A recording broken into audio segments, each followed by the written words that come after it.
Okay, guys, it is Friday evening, and at the time I'm recording this conclusion to Sarah Truly Looney Boone's testimony, they might actually currently be on jury watch. And I've been like, you know how when I say squirrel in the road, you know what I'm talking about? Have you ever driven like down the road and the squirrel comes in front of you and then he goes back and back and forth, back and forth? That's how I am. I've been back and forth because I'm like, should I finish this testimony? There's just so many things because I'm kind of keeping up with the trial and trying to post things because I kind of like to have knowledge of what's going on. Sometimes I like to be surprised, but a lot of things I want to comment from the last video because I just can't with her. I'm thinking like, okay, she was fearing for her life. And I keep saying this. Why the hell is she going to go upstairs and just go to bed? Because she was obviously she was fearing he's going to come out of the suitcase. If it were me and I was intoxicated, which I wouldn't because I don't like alcohol, but I mean, not that I haven't been intoxicated before, but not in many years. If she was very scared for her life, I don't get the suitcase thing. Doesn't make sense. That's why. Because it doesn't. Because she's a liar. She just lies. Why wouldn't she have called police? Why wouldn't she have called Brian? Or at the least, go upstairs. I guess she has her poor deaf and blind dogs. Who are they? I know I wrote their names down. You know, I don't know that he was mean to the dogs. Maybe he was. I don't believe it. I don't, I don't think, I think she probably left them a lot of times and they hadn't walked or been fed. So who's the abuser? No, anyone that she can control. Anyhow, I'm going to get out of that part. Okay, so why wouldn't she go up to the room with her phone? I think she said she didn't have her phone with her. Call somebody or at least lock the doors to your bedroom. He wasn't going to come out of that suitcase. I mean, you know what? If I'd been zipped in a suitcase and I did survive, I would definitely be coming after that person. Nothing she says makes sense. And then, of course, they were trying to, the other thing I'm going to be playing, I know I'm kind of talking about this and doing this, the second half of her testimony. But in the interrogation, when the detective talked to Sarah in the car before she went up to the station, again, she kept talking about he was having problems with his teeth falling out, and he said his chest hurt. So she was trying to, I'm sure, plant the seed that he had some sort of heart condition, a heart attack or something. Please, no. The dogs' names are Penny and Tess. Tess is the deaf one, and Penny is blind. Poor puppies. But what was the other thing I was going to say? Talking about his fractious music again. Her stupid words. Let me see. What was it? When she talked about... It's funny because she said... here's what I think. Now, yes, it was very devastating for her to lose her, what was it? She was born in Atlanta, moved to Orlando when she was about 3, with a mother, father, 2 grandparents, and 2 brothers. And as far as we know right now, one is in the service and one is incarcerated. Man, I bet she was mean to her brothers. But she'd lived in Orange County all of her life, went to high school, graduated when she was 18. Prior to that, she lost her grandfather when she was a sophomore and her father when she was a senior in high school.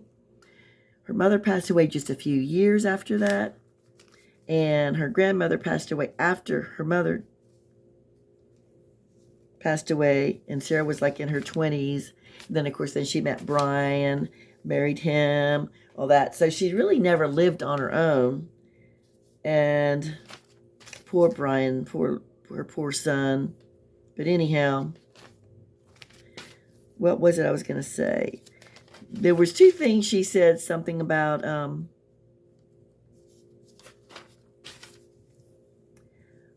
When she everybody except her, she's notorious. They're notorious for this, notorious for that. But, and I think at some point, I don't remember where, maybe it's going to be in here when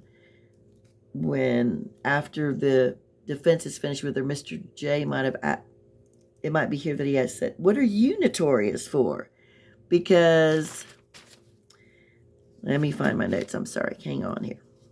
Oh, okay. I'm jumping around. You have to forgive me, guys, because I'm like, oh, this is so, I can't believe how this has turned out. Jumping around. Just hang in there with me. When she says, I want you all to know that a majority of the time, I'm always afraid and always scared. Mr. Owens says something like, would it be fair to say you had some anger? Would it be fair to say you wanted to tell him off at some degree? Okay, you're stretching there a little, Mr. Owens. She did a lot more than tell him off. And what was it? She said something like, I jotted it, I just wanted for him to have a better understanding, which was the whole point of the videos and documentation. Owens said, and you can tell he was uncomfortable in the suitcase. Are you out of your mind, Mr. Owens? Sarah, I'm guessing. Mr. Owens says, and did you want him to feel some uncomfort? Sarah, I did. At some point, you turned off the video. This is ridiculous. Sarah says, yes. And Owen says, and then we saw a second video, which is approximately 11 minutes later. And you've seen that video. It was played. And she says, yes.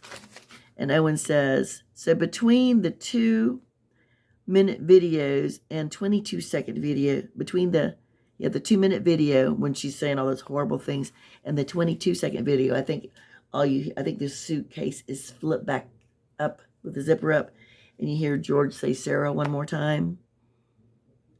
He says, will you tell the jury what happened? Sarah says, we continued to speak to one another. Yeah, I'm sure he continued to speak to her through the suitcase. And his tone changed, and I knew the tone, and we ended up, I guess, arguing back and forth with one another. And it was the things he was saying very much frightened me, and cursing at me and threatening me. And Owen says, did he want you to let him out of the suitcase? Oh, yeah, that's what she already said. I'm sure, yeah, okay. And it just got heated very quickly. And he continued to push on the suitcase. And my fear, he was going to break out of the suitcase, knowing that it was a broken suitcase. And his hand started to come through. His hand started to come through this way, pushing, and she's showing how she pushed his hand up. And so I shook the suitcase. And then what did she say? It flopped over, and she shook it, trying to get his hand back in by shaking it. Oh, my God. So I guess his little tiny fingers, as she called them, was the threat to her. She was telling him, please stop. That is the dumbest thing. She's standing over a zipped up suitcase where George is taking his last breath. And she's saying, please stop doing this. Please stop doing this to me. That's so ridiculous. And then how she just, I don't know. I don't know. She was so intoxicated. I wonder if she already knew that he was deceased, and she just went upstairs and just decided she was just going to pretend she would come down and be all shocked. And then one thing that was interesting too, when they interviewed or when Brian Boone took his testimony, he told her 3 times to call 911. I doubt that she might have got him out. I doubt she'd really tried any CPR. I mean, he was probably obviously gone. I don't think she did it when she got him out of there. I don't think she did it when she was talking to the 911 operator. No, I don't think any of that. And he told her 3 times. And yet she was still, while the police were there and George's lifeless body was lying on that floor, she still was trying to come in the house to get a cigarette and her damn Dr. Pepper right there on the counter. Oh, this would pissed me off too. I might have even said, when she was talking about, okay, so Brian, of course there was a drunken phone call to Brian. I don't know if we'll figure out what that was on his answering machine or his voicemail, but he said he wasn't really listening because she called late at night. So, and I think the time that she called Brian, her ex, was right after she had put George in the suitcase and did those horrible things and came upstairs with the disabled dogs. and Brian was calling her because she was not reliable, and I do not think she was an outstanding mother to her son. I think she was horrible, and hopefully he won't have to see her and he won't want to see her because she's horrible. It really annoyed me. She goes, what is it? Let me see. Something like, my ex-husband is notorious. Oh, I know what it was. She made it sound like the reason she called not George, but Brian. Now we know that she wanted Brian to come over there because, that was her go-to, and didn't even call for help for anyone else. But she was saying, but the reason why she was going, my ex-husband is notorious for bringing my son over in very inappropriate times when George is possibly drunk or doing things not appropriate. Okay, Sarah, we've already seen you on the videos acting the fool with your bare feet, your slurred speech, and just always grabby at everybody. And she said, I just didn't know what to do. It was just a quick knee-jerk reaction, and Brian was kind of a go-to after she, says horrible things about it because of my family being deceased and I don't have anyone else. I just call him. That's the other thing, too. I believe that Sarah was extremely jealous. Yes, it was horrendous that she lost all of those close family members so young, but that doesn't give anybody excuse to act narcissistic, psychopathish, it's probably not a pathish, psychopath. Anyhow, oh my gosh. And she says, Mike, we wanted to ensure he wouldn't bring my son over in the process of all this at some point. Hell no, Sarah. Now, she wanted Brian over there because she is very needy. Again, I think that George had a big family and they were very close. And she, her story is always that George is jealous of her. Don't flatter yourself. And I think she was very jealous of his family, and she had some sort of power over George and kept him from them, although she acted like he was the one, trying to invent ways to entertain him. No, she had such control over him. Let's see.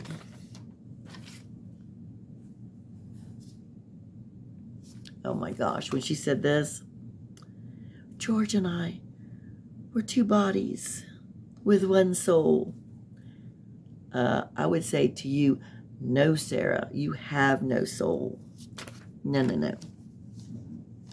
Oh, I know. And what was it? Mr. Owens said something about, like, it was almost like she was always annoyed with everybody, like annoyed with the 911 operator, annoyed with the detectives because everyone else was wrong. She was right. She was just annoyed with the whole world because they weren't as smart as her. And it just killed me. It slayed me when she said, you know, it was just too much to try to take care of George. Like, George, George was, no, he didn't need her to. She says up to the fact of like having my son and having to work and maintain the home and just have a life, a normal life, as best as I could. Somehow that upset George. And because I had a certain dollar amount from my divorce settlement at one point, it was, I'm talking about wine and vodka. Yeah, she would always talk about George drinking the vodka. Now, if we listen to what Brian Boone said in his interrogation, her drink of choice was vodka. So don't act like George was sitting there all by himself drinking that stuff. No, I'm just seeing if there's anything else.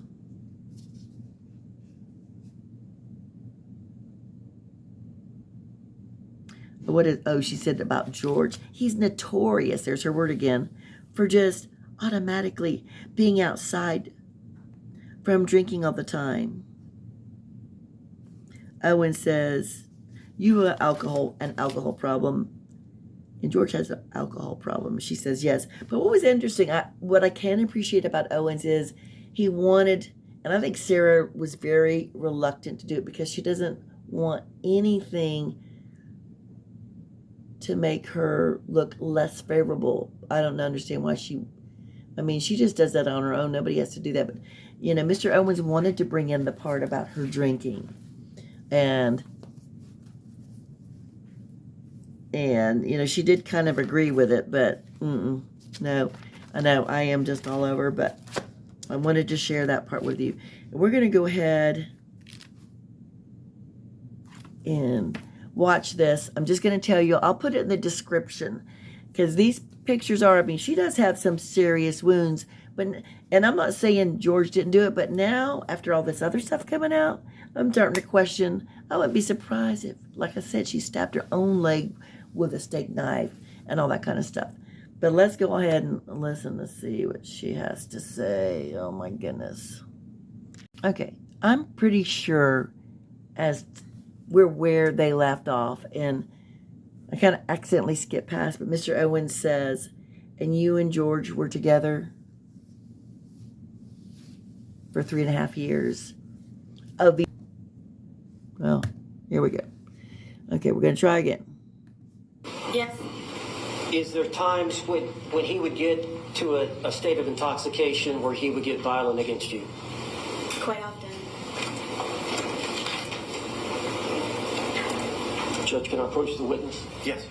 As long as you show it to the state first, please. He almost forgot, Mr. Owens.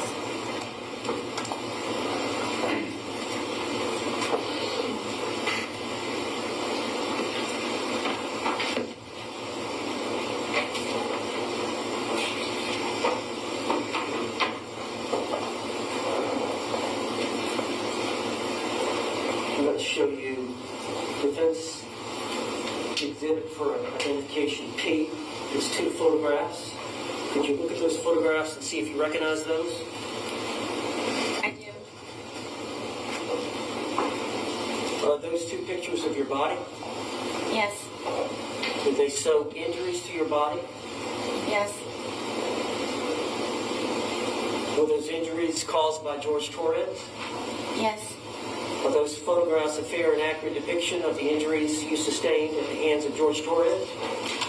On this occurrence, yes. You remember this occurrence? I don't. It was so often. You don't It was so remember a often. specific date? I don't. But you're sure that that's you? Yes. Is that the injuries that he... What's the injury to the rib cage? I don't remember specifically. These may be the pictures. So, when we used to go up to his brother's house, one of his brothers and his... Non-responsive. Sustained.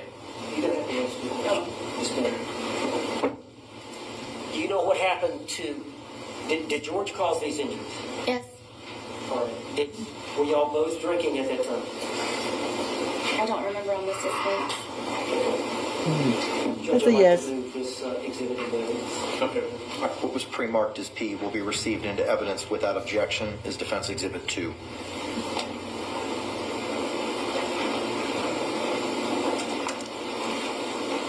I'm not sure what it is. Mr. Owens, may I get a detective just in number, please? Thank you. Mr. J, would you be so kind? Thank you.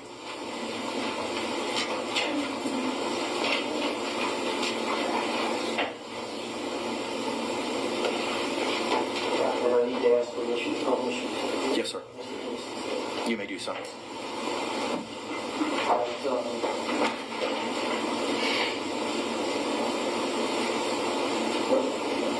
This is background, Looks like I think there's a wheel on the top where you can use to. There you go.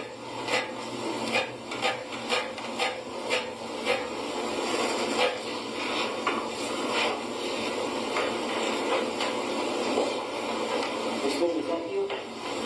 Yes. Are those injuries to your arm? Yes. Were they caused by George Torres? Yes. And during the same incident, is this you? Yes.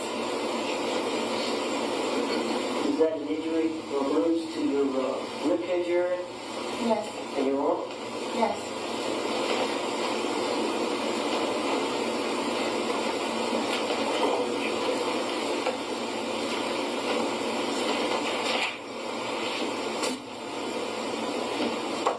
I'll show you identification, defense identification Q. See if you recognize that photograph. Yes. Is that your thigh? Yes. Okay. You remember this incident? Yes. Can you tell the jury what happened? I wanted to take my dogs for a walk and get off at the back porch. Were y'all drinking? Yes. And he was upset that I would rather go walk my dogs than sit there and continue to drink. So he slapped Lies. my thighs possibly hard as he possibly could and said that you're not going anywhere. And it was a good smack on my thigh. Is that a fair and accurate depiction of the wound that you suffered as a result of George Torres slapping you on the thigh? Yes. Judge, I'd like to offer Q in evidence. Okay. What was pre-marked as Q will be received into evidence without objection is Defense 3.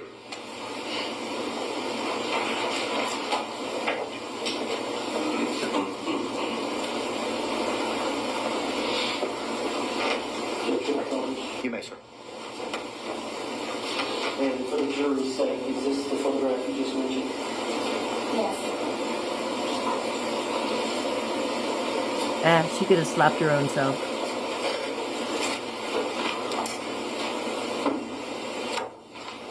Let's show you identification, defense identification S.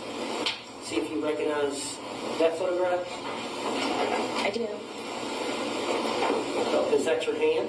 Yes. Is that your blood on your hand? Yes, it is. Is that you standing, looks like in a room with flip-flops? This is in the kitchen at Brian's house. Okay, what happened there?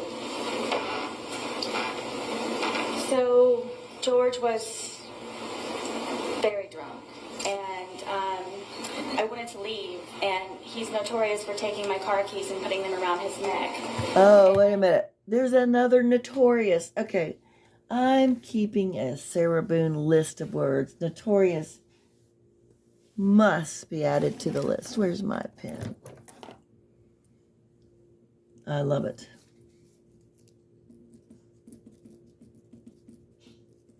Everyone else. And of course, only George was drinking a lot, not Sarah.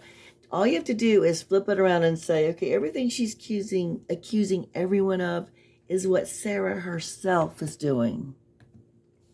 And my phone in his crotch area and telling me to come get them. And I really wanted to leave because of how drunk, and I knew the escalation of his anger. I didn't want to be there when it was at its peak.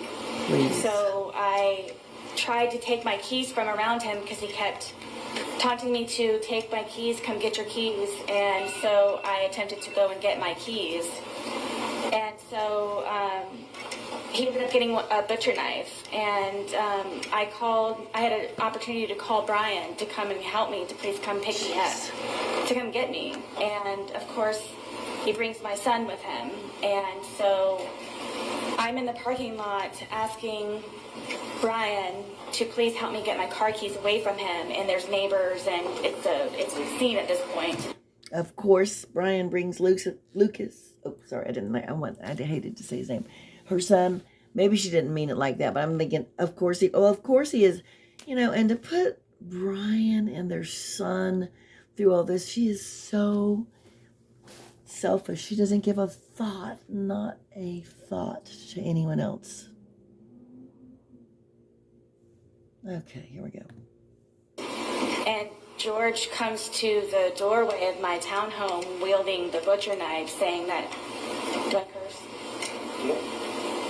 That no one's going to take her fucking keys. No one's going to fucking come into this house. And he's waving the butcher knife. And please. I walked up to him. Don't act like you don't curse. I just wanted to leave. And my little son, who was, I believe, 7 or 8 at the time, is screaming, give mommy her keys. Give mommy her keys. Let her leave. I doubt he was saying Brian was that. even trying to negotiate with him, saying, please, she'll come back. Just let her leave. So I went up to try and take the keys from him, and he was pulling on them, and I ended up pulling harder, and he pulled them back again to try to pull me in the house, and I pulled them even harder, and it ripped my finger. And at one point, I had lost the fingernail, and the tip of my pinky was severely gashed. Well, Judge, I'd like to offer this demand. Okay. What was it pre-marked as, Counselor? Just like S, but not court demand. Sarah hasn't What aged was well. pre-marked as I'm defense just S will saying, be received into evidence without objection as alcohol, defense 4. smoking, and just being a miserable person is not kind to you. Ms. Boone, what the jury say, is this the picture you referred to? Is that the nail? Was it on? Still on? I believe so, yes.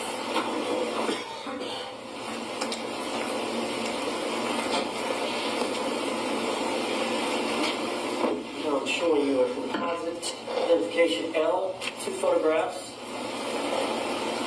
Can you look at those photographs and tell the jury what they are? I wanted to eat, and while he was drinking, went in. While he was drinking, damn well she was drinking just as much. That was so infuriating. Ugh. Okay, sorry. Made myself, as quickly as I possibly could, a microwave bowl of, I believe it was broccoli and cheddar soup. And I didn't get it out enough time, and he came up behind me and he slapped it out of my hand. And it was a 2nd-degree burn. I went to the hospital for it. Are those fair and accurate depictions of the injury with the burn to your thigh? Yes. Would like to offer identification L in evidence? No objection. What was pre-marked as L will be received into evidence without objection as defense 5.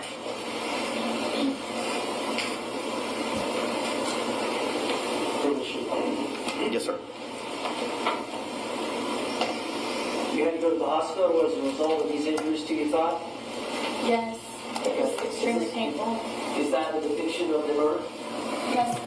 Anytime she complains about anything extremely painful compared to George, oh. Is that your thigh? It's my thigh, yes. And your knee? Yes.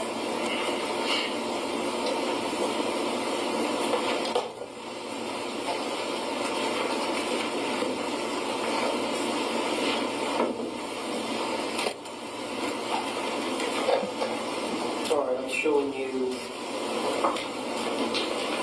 composite exhibit for identification K, 4 photographs. Did you look at those all 4 before commenting?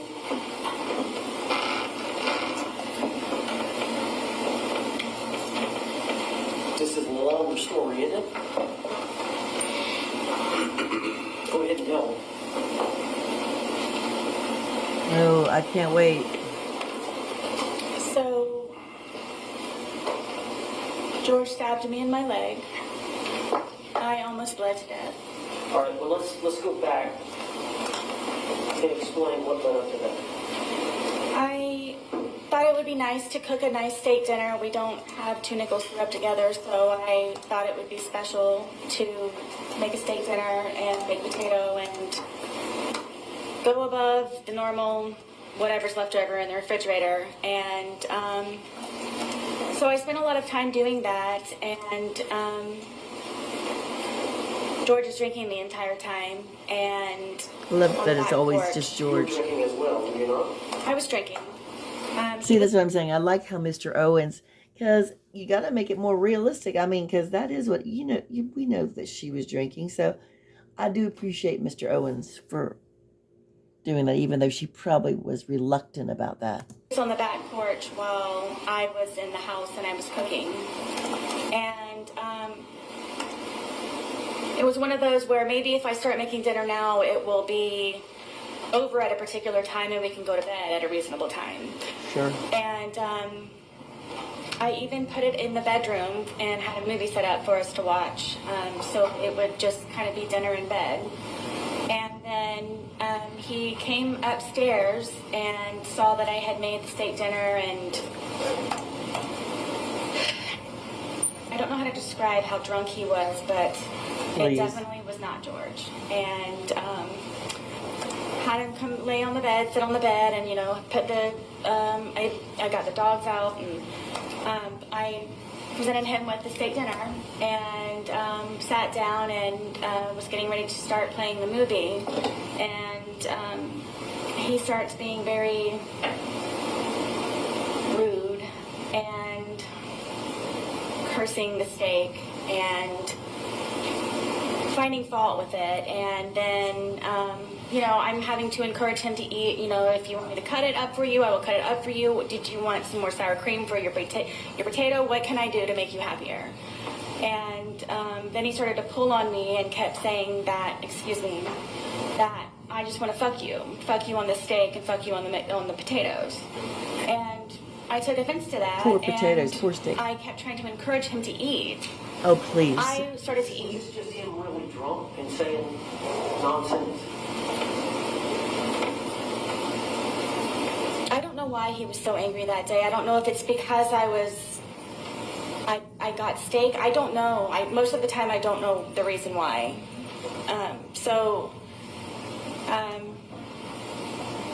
I couldn't take it anymore. Obviously, I was not going to be able to eat, so I started to crawl off of the bed to leave, just the bedroom. And he told me again that I'm not going anywhere, and he stabbed me in my leg, and it crunched. You could hear a noise that it made, and blood just started to come out of my leg, just like a fountain. So I got off of the bed. He's starting to freak out, and grabbed me a towel. I got a wet towel, and I'm sitting here holding the towel, and it's increasingly becoming even more and more saturated by the minute. It's just minutes. So I'm going through towels and towels, and I said, George, I think I need to go to the hospital. This is not stopping to bleed. This is serious. And he got on his knees and begged me, please don't call the police. Please don't call the police. Please don't call the police. And inevitably, he went and got my car keys and put them around his neck again, and my cell phone. So I was not able to call anyone, and I wasn't able to leave in my car. So I figured I would just go downstairs, and I'm just going to go downstairs. And I had propped my foot up on the glass table that we had, and blood is just everywhere. Blood is everywhere. I can't keep up with the amount of blood, and I'm starting to feel very weak and really weird. And he comes downstairs, and he's still begging me, please don't call 911, please don't call 911. I kept telling him, there's something, this is serious, this is something. Because he knew that he would probably get arrested or something bad would happen to him. So I couldn't take him anymore. He was just all over me and just, I'm bleeding. I'm bleeding very badly, and he's having me try to console him. And I kept telling him, please, I need to call 911, please. And I said, okay, just give me a moment. And I crawled upstairs to my son's bathroom, which is the furthest bathroom away from everything. And I remember holding onto the sink, and I looked into the mirror, and my lips were blue. And I knew I needed help. Not purple? I needed help. And he came upstairs looking frantic for me, calling my name, and then I turned to him and I said, please, I'm going to die. I've lost a lot of blood. There's something wrong. My lips are blue. Please, we don't have to call an ambulance. If you could just take me, I'll drive whatever I can do, please, to go to the hospital for this. And he said that before anything happens, I had to concoct a story in order for him to not be arrested or be in trouble when we did inevitably get to the hospital. So I'm sitting there with this blood-soaked towel with blue lips, trying to come up with a story of what I can tell them when I go down there so he's not in trouble, and telling him that it's okay. And I came up with the story of that we were sword fighting silly after drinking with our steak knives, and he accidentally punctured my leg. And from there... How did you get to the hospital? Originally, he told me to drive, and because of the amount of alcohol that he drank, and he knows she was. So, you know that he she got was into the driver's messed up seat too. and drove me, and the entire time he's barking at me to make sure that I get the story straight. We're I sword doubt fighting, it. okay? You're the we were barker, drunk, Sarah. Did you go being silly. Yes. All right, and did you get treated there? Yes. I was bloody, and All right, let me show you the photograph. Can I show you this? All right, is this a fair and accurate depiction of the injury to your leg? yes, I had to go to 2 different hospitals for it. Okay, and you lied to medical personnel about how this happened? Yes, they brought in sheriffs and everything. Was it consistent with, they brought in sheriffs? Did you have to answer to the law enforcement officer? Yes, Did you stick with the story that you and George agreed? I did. Judge, I'd like to offer this positive exhibit. Okay. What was pre-marked as K will be received into evidence without objection as Defendant 6.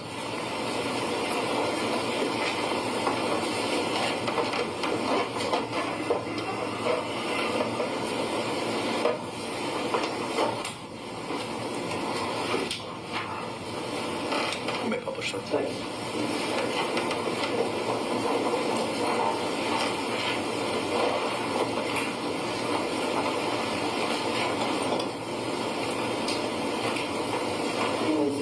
Is this you at the hospital? Yes.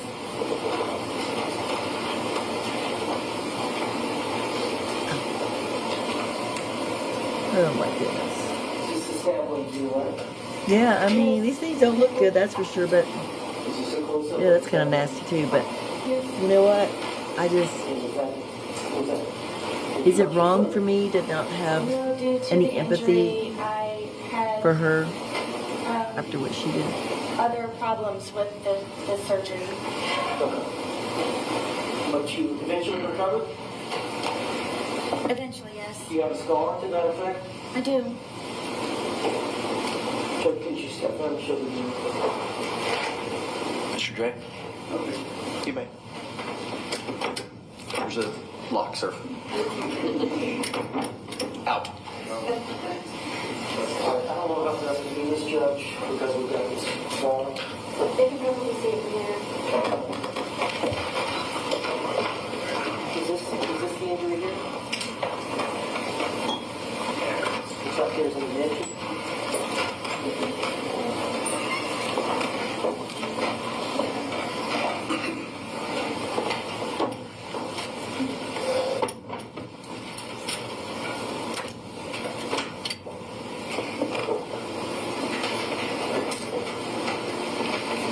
All right, I'm showing you identification tape. You recognize that photograph? I do. Yes. Right. Looks like you got an injury to your lip and to your face. Do you recall this event?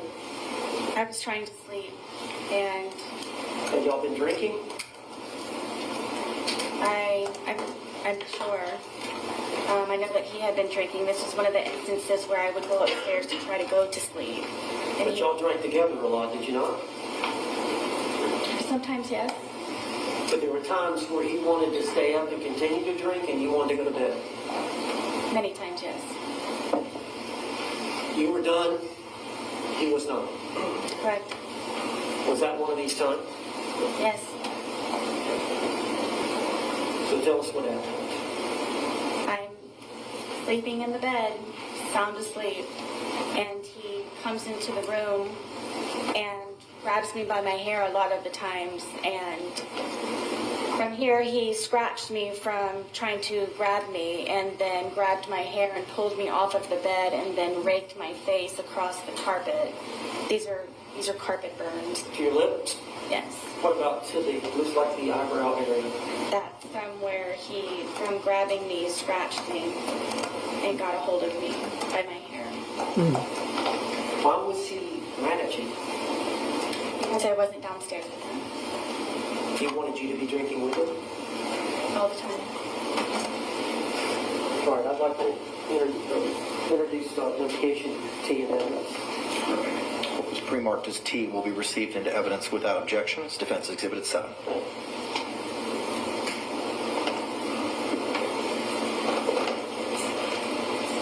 Oh, permission vote. You may, sir.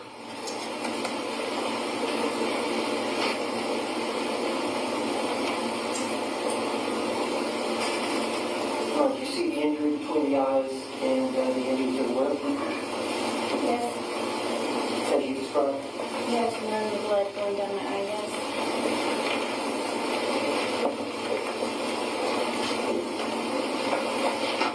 Showing you would have been marked as exhibit for identification, or defense exhibit. You, for identification? Yes, Can you describe that photograph? I can. Okay. This was the first time that I ever called 911. George and I had gone to a bar across the street within walking distance, and at some point I asked a guy, or he asked me, somehow or another it was over a cigarette, and he left, and I didn't know where he went, and the bartender said, oh, he left, he took your car and he left. So Why would he do that? well, I found out when I got home it was because I spoke to another man. And so I paid the tab and I walked home, and he's sitting on the back porch with the handle of vodka, and I was walking on eggshells and terrified and kind of treaded lightly when I came in, and he acted all natural and fine. So I didn't know the reason why that he had just gotten up and left with my car. So then he calls me a whore, and then he calls me a slut, and then he calls me a cunt, and gets up and pushes me. And he pushed me with both of his hands so hard that we have this little area where our washer and dryer is, and there are metal doors that are on it.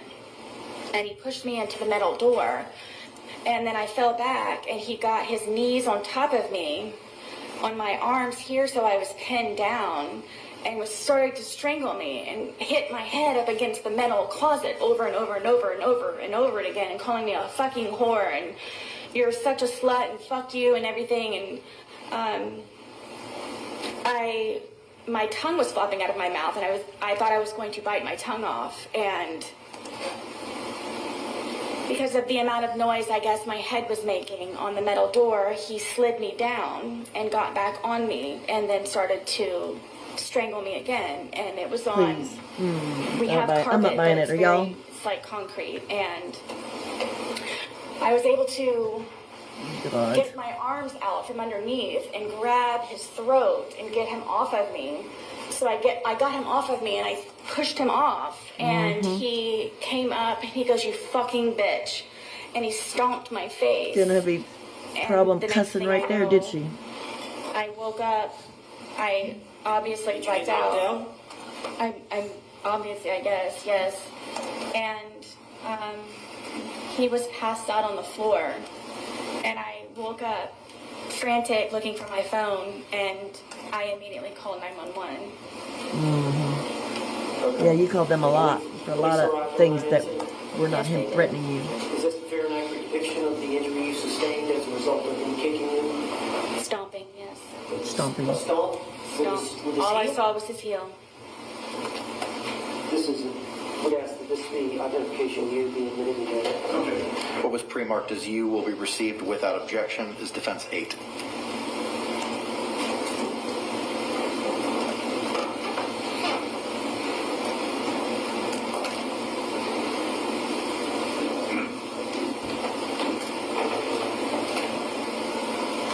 Yeah, that looks horrible. No doubt. But Was that the I have no next day, or was empathy that a few for days later? nothing. I got nothing here. That's a couple of days later. And that's the bruising from the kicking of the eye? Yes. Now, the police will call, and we'll talk about that in a minute. We're going to go through the charge.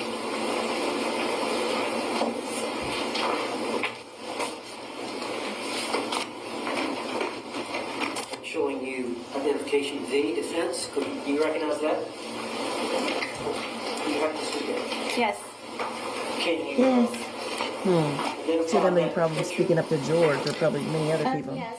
Is that your leg? Yes. And is that was like the injury to your nape? Yes. Is that a fair and accurate depiction of the injury you sustained to your nape? Yes. Do you remember how that happened? Yes. Did you tell the jury?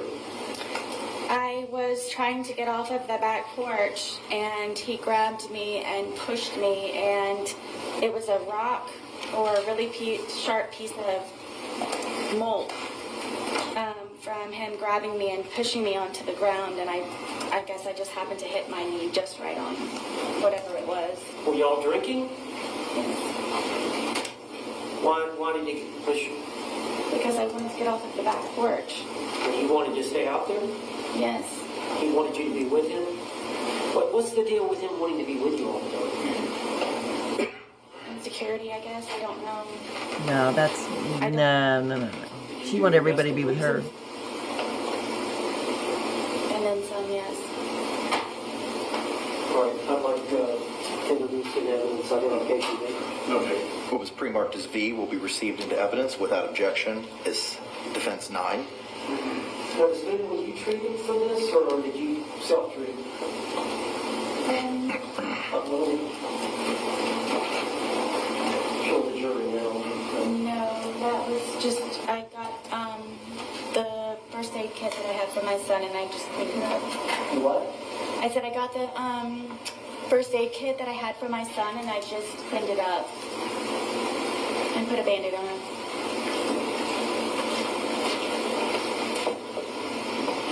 I'm showing you identification W. Defense identification. You recognize that photograph? What is that photograph of? This is a photograph of my arm. And is that a fair and accurate depiction of the arm with some type of injury? Yes. Do you remember this event? Multiple times, yes. Well, I'm talking about this isolated event where this photograph was taken, the injury you sustained. Yep. Who injured your arm? George Torres. Do you remember Sure. this event? Yes. Did you tell the jury about it?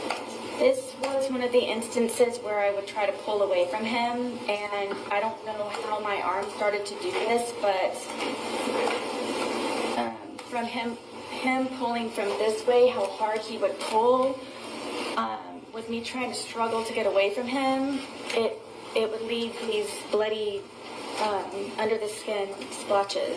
So he wouldn't hit you sometimes, he would just grab you and pull you. Yes, from me trying to pull away from him, that's the point of it doing this, from me pulling away from him. Now this is one of the many times y'all were both intoxicated? I mean, I can't say for sure, but yes, but whenever it would happen, yes, we would be drinking. Identification W and What was pre-marked as W will be received into evidence without objection as Defense Exhibit 10.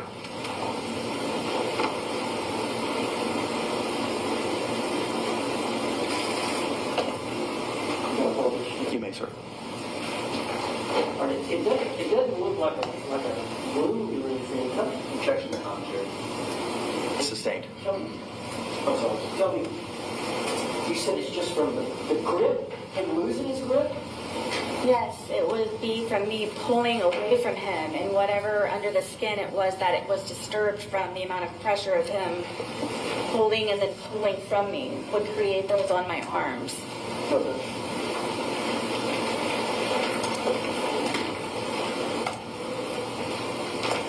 Let's show you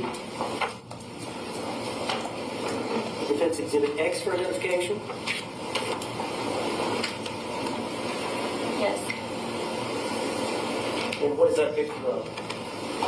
This is a picture of my ear, side of my head. Is that a fair and accurate depiction Yes. of the injury you sustained by Jorge? Yes. Do you remember this event? Yes. Were you drinking? I at the time was not drinking. On this event, you had not consumed any alcohol. I mean, I may have earlier. This Oh, was enough come where I on. was in there trying to No sleep. way. You know you had your vodka or cheap And wine. downstairs drinking. All right. And so you were wanting to go to bed, and he wanted you to stay down there with him. Yes, I was in the bed. All right. Tell the jury what happened on this event. I believe this was the instant where I was in the bed and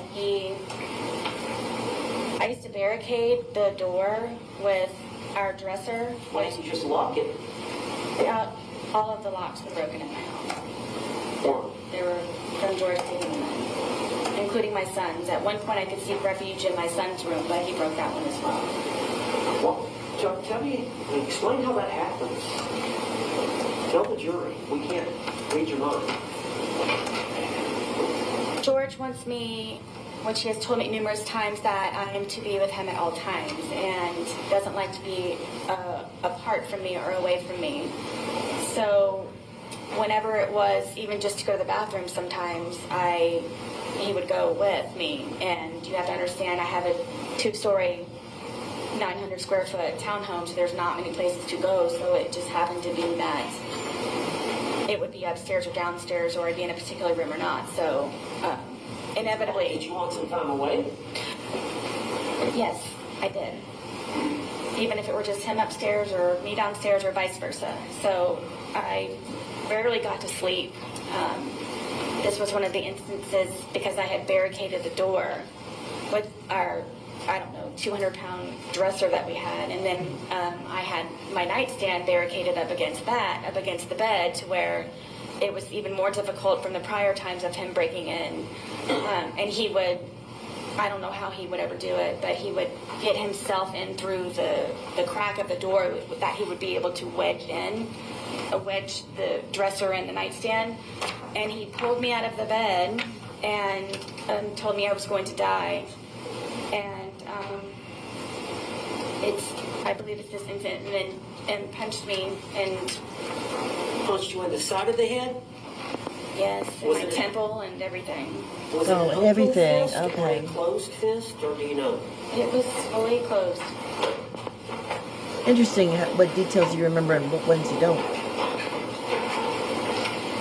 Like identification X introduced in the What was pre-marked as X will be received without objection as Defense Exhibit 11.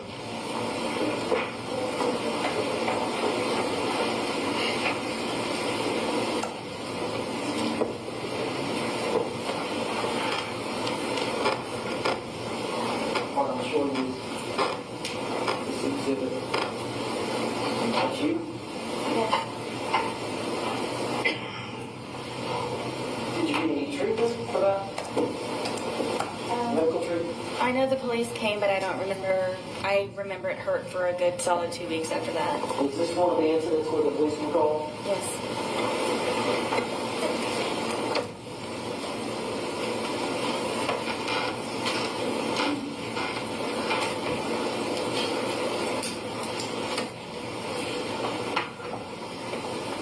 Now, do you recognize this photograph, which is identification Y?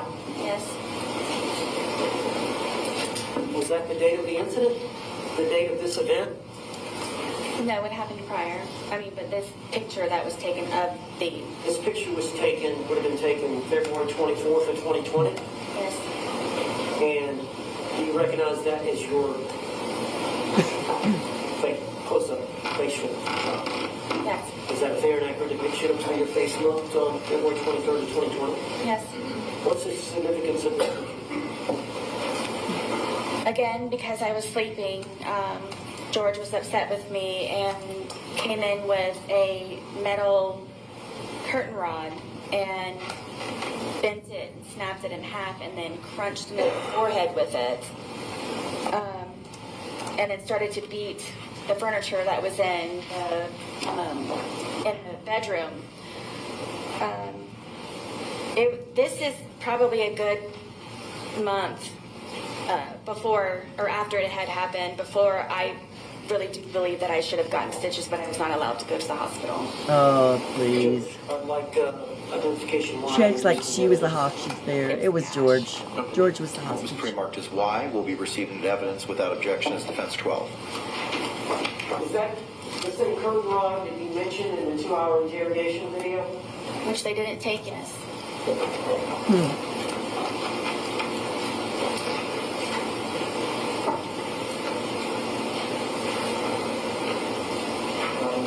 This was photographs that were taken, I guess it would have been the crime scene? Was it the crime scene? The investigator that came out and took photographs? I don't remember who it was, but yes, someone did on the day of the incident. Was it different from the extraction, the phone extraction expert? Was it somebody different? I think. But this Boone right here? Yes, and remember that's a month later. And then on that same day, they took, same time, they took this photograph as well, which is identification R. Yes. All right, what does that do? I believe it's from holding the baseball bat, and Is that an injury to your hand? it's a bruise. Was that taken, February 23rd, 2020, when the investigators came out on February 24th, I believe. February 24th? And I'd like to introduce identification on the evidence.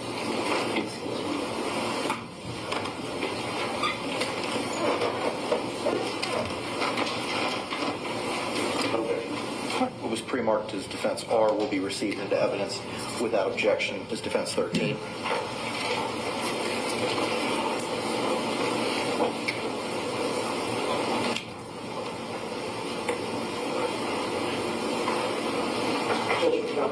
Yes, sir. This is not a great photograph, copy of the copy. But February 24th of 2020, is that what you were wearing? Is that you? Yes. And there's some discoloration up here of your palm. All of this pales in comparison to what happened to George. Is Ridiculous. that from you jabbing him with a baseball bat? Sustained. You know how you suffered that injury? I believe it's from holding the baseball bat. When you poked him with it? Yes, trying to get his hand back in. Please. Not buying it.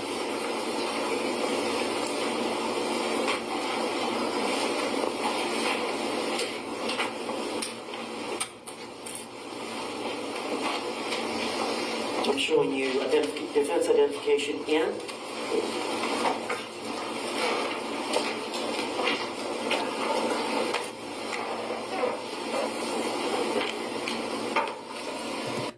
don't y'all think if she truly was a DV victim, as she alleges, that all of these photographs of her injuries would trigger her?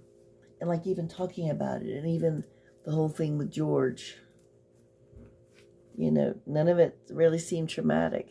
She was just annoyed. Ugh.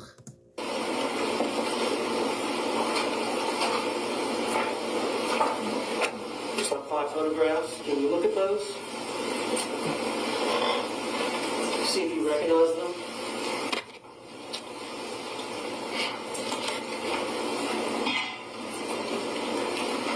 Let's continue now.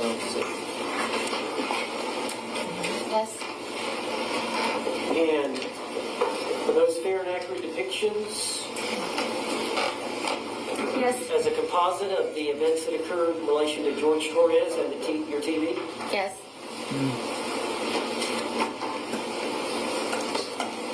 Good. Are those stills of a videotape that you took? Yes. And is that videotape, was it on your phone? Yes. So when law enforcement seized the phone, they would have had access to this video? I believe so, yes. And tell me about it.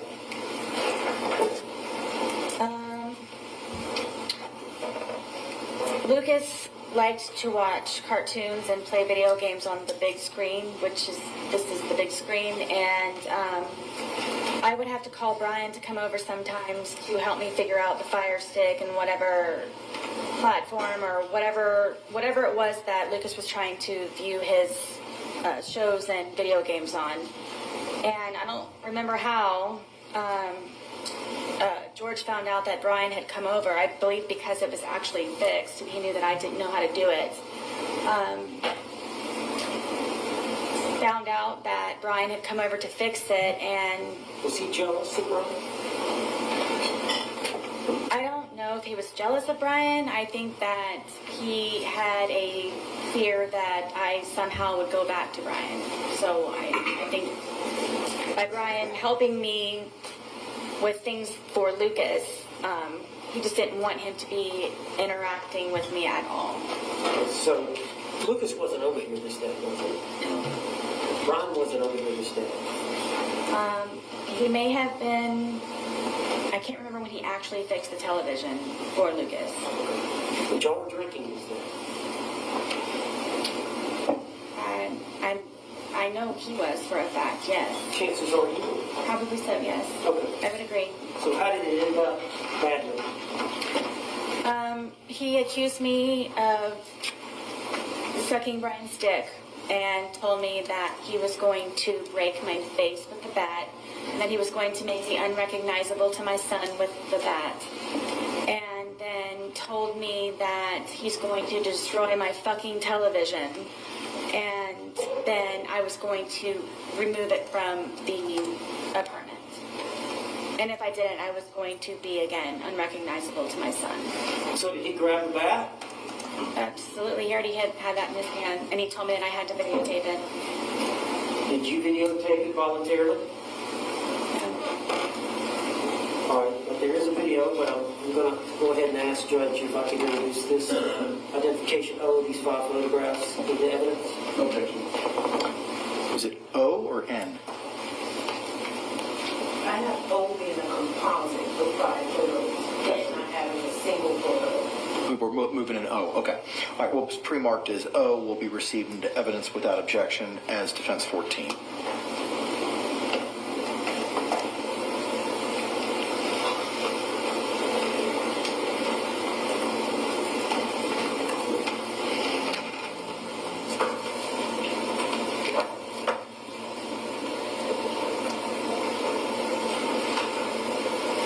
These are some stills from the video.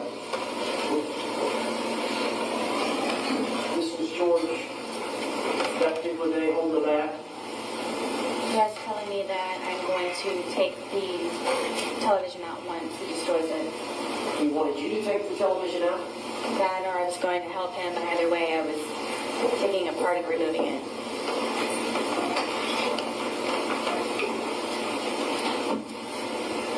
And what is this picture of? The process of him destroying my television. On your videotape. Correct.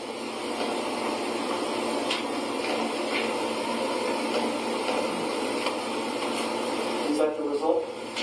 No. After that, he ripped it off of the TV stand. Did you later pass out? Yep, like he usually does.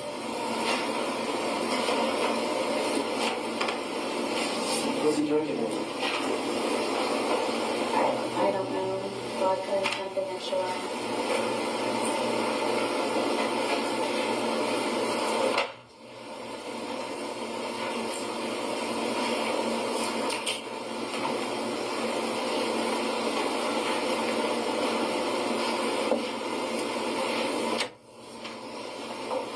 I'm showing you identification N. Did you recognize that? It's in the living room, in the stairwell. Or were those, was that a photograph taken by a crime scene? Correct. Is that a fair and accurate depiction of your living room and stairwell? Yes. And let's try to introduce this as identification 9 as an exhibit. No, it's pre-marked as M, correct? It's got N. N, I apologize. What was pre-marked as N will be received into evidence without objection as defendant's 15.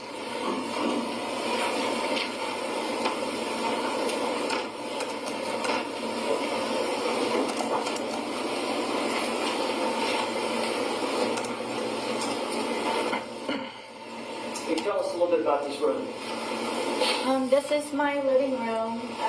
This wall that we have over here with the hearts, that's where we would display all of our artwork. We were in the process of taking it down to add more, so he could continue to be entertained. The bookshelf over here is my son's bookshelf with all of his toys and little guns and musical instruments. He's got his little karaoke machine down here, his guitar. The stand right here with the red bucket on it, that was the television stand. And then my back porch area and the dog bed here. And then it looks like in front of the bookshelf at the foot of the stairs is that a doggy? It's a baby gate, but my dogs would wander upstairs sometimes and go to the bathroom sometimes when we couldn't get them out. So I would, at nighttime, or whenever we weren't home, make sure that they didn't go upstairs. And plus, Penny was blind. There's an allegation that you pushed George down the stairs? Apparently. Or got him in the suitcase upstairs and pushed him down the stairs? Supposedly. Did that occur? Sure. Absolutely not. Please. Is that bookshelf disturbed in any way? No, nor the plant next to it.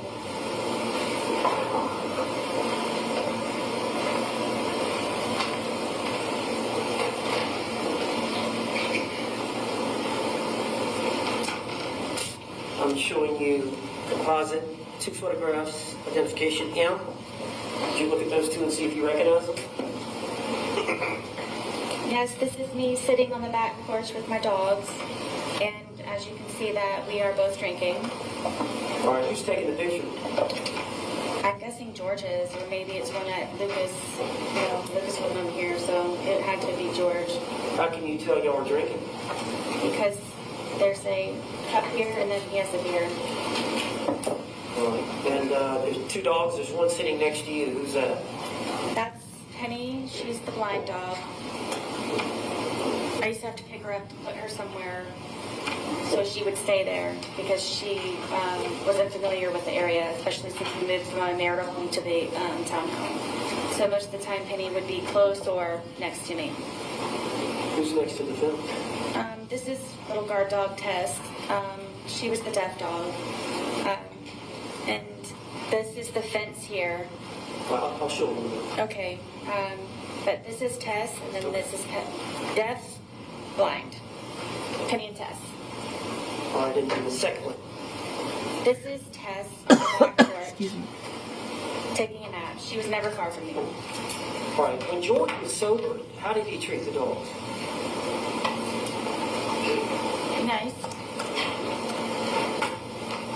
I don't know if he was a pet person, but I mean, he was nice. If I needed him to feed them, he would feed them. Oh, isn't that Were there nice? times when George was drinking Always when George was drinking, where he would threaten to harm the dogs? knowing that she was doing that All the too. time. You have to tell the jury. One of the worst threats was Penny being blind.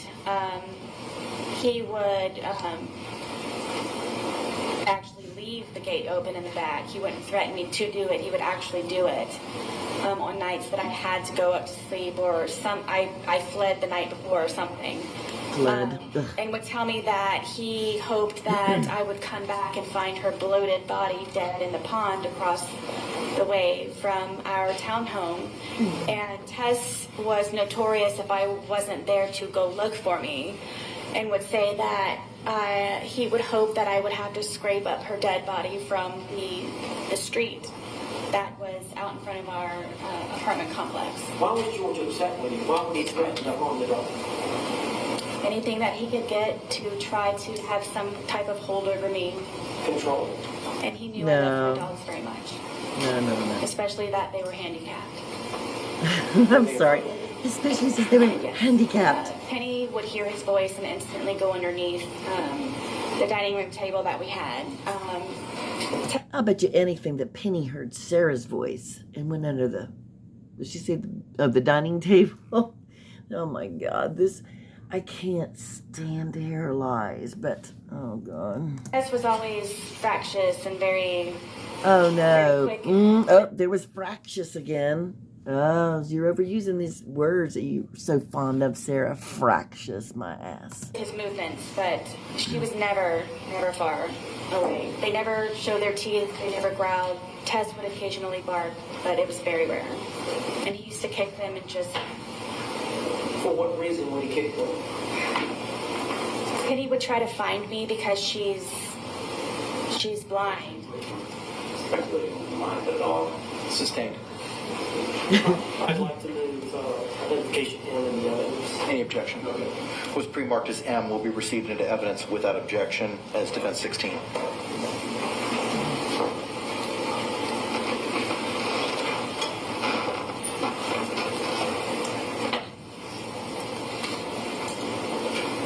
There's that smirk. Okay, I want to talk about the smirk a minute. I know that some of y'all have told me about this before because you see her in other situations in the courtroom looking at somebody and smiling. And somebody said, y'all can help me out with this, that she has a girlfriend, I guess, that was, I guess she met her maybe after she'd been incarcerated, and this same woman was incarcerated, but she was out of jail now and is sitting, like in the galley. So let me know if y'all know anything about that. But that's what I'd heard anyhow. So maybe that's what, but she still shouldn't be smiling at, I mean, she's going over the most horrible days, well, what I would think one of the most horrible days of her life. And she doesn't care about anyone but Sarah. Can you describe this for the jury? This is our back porch, and this is the fence that I made for the dogs to have a little bit extra space. Penny is next to me. She's the line dog, and then Tess is down here and guarding the gate. Are these fake rabbits? Is that... Yes.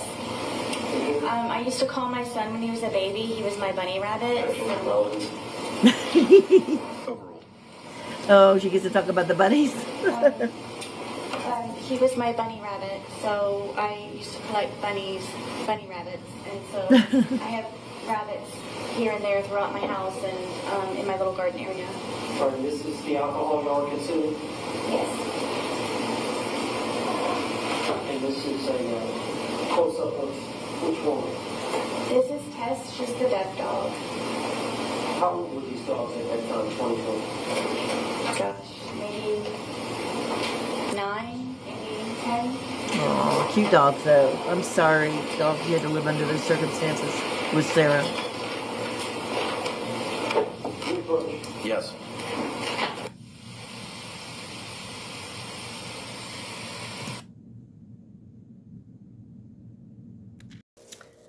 So, Mr. Owens asked for them to approach for a moment.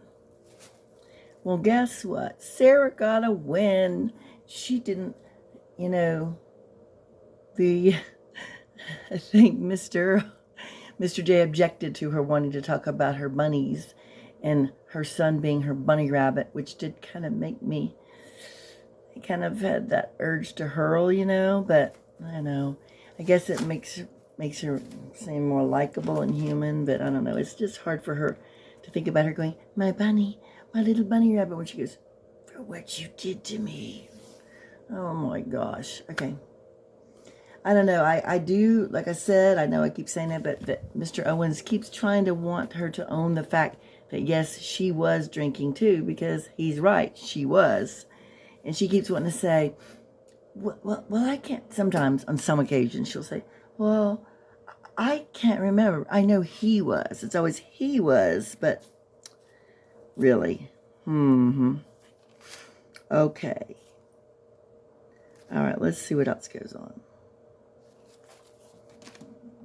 Let's get to the cross, because I think it'll make us feel better. And I mean no respect. If you are a DV survivor, it's just, I don't believe her. And everyone's entitled to their opinion.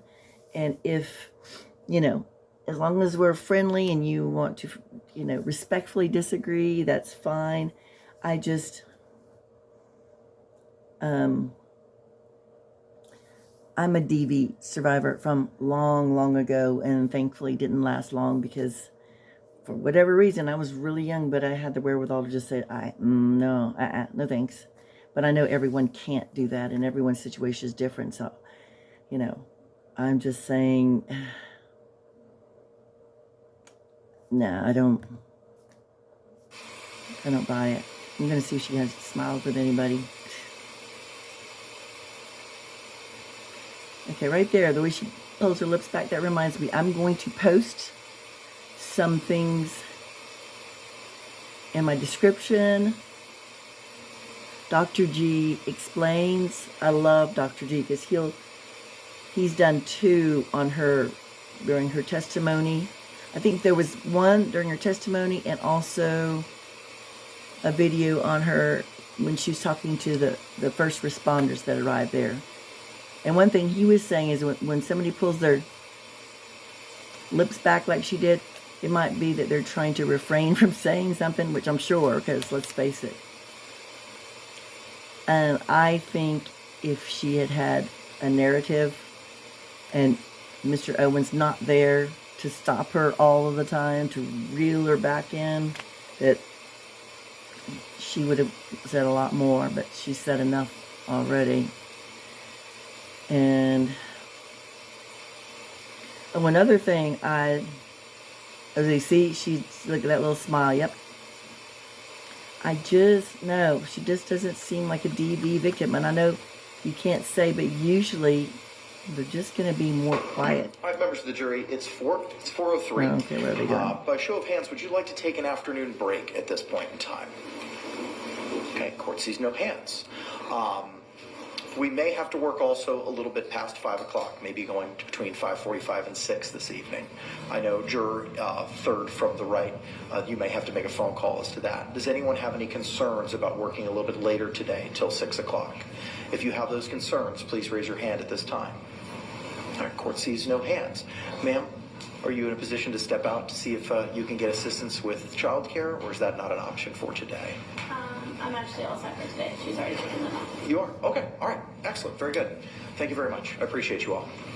With that, Mr. Owens, you may continue. Judge, Yes, sir. I think one of the jurors raised their hand. Oh, I'm sorry. Yes, juror 5th from the right. Are we going to get a break before the 5:45 work? Because if not, then yes, I would like a break now. Then I tell you what, let's go ahead and take it at this time. We'll give you all a 15-minute recess. It's 4:04. Hang on, don't leave yet. I got to tell you a couple And they're things. saying, we probably need to go pee. We'll see you back here at 4:20. Same instruction as before. Please don't conduct any independent investigation or research as the person, places, things, or charge involved, and don't have any discussions amongst yourselves or anyone else. We'll see you in a couple minutes. Thank you very much. Jury exiting. I think Judge Crane has conducted himself so well. I mean, he blesses everyone who sneezes. You can hear him all throughout. And he's just so, he holds it together. He has a lot to deal with. The way he could just rattle off case law, Y'all can be seated. Thank you. I think he's done everything possible he can do to be fair to Sarah. I really do.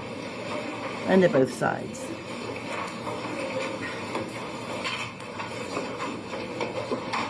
If Ms. Boone needs to use the facilities, we might as well take advantage of that at this time.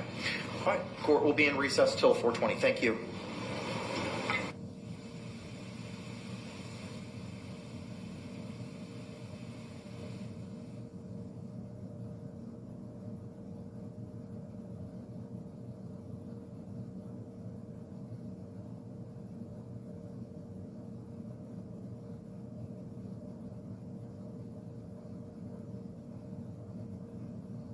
She's like, this is my Hollywood moment.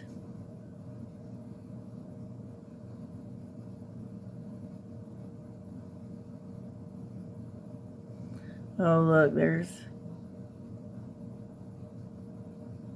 still talking. Let her put your chains on, woman. They're tired of your nonsense. Sorry. I'm feeling a bit fractious. Okay, I think they've taken their potty break and they're standing for the jury.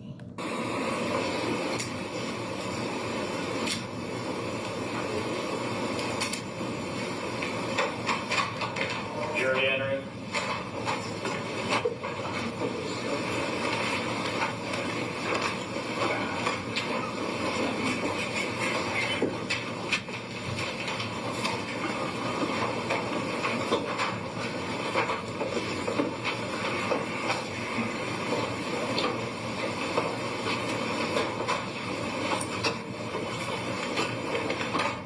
State, do you recognize our jury? Yes, Your Honor. Defense, do you recognize our jury? All right, y'all can be seated. Thank you. Again, members of the jury, if you could. Oh, wait.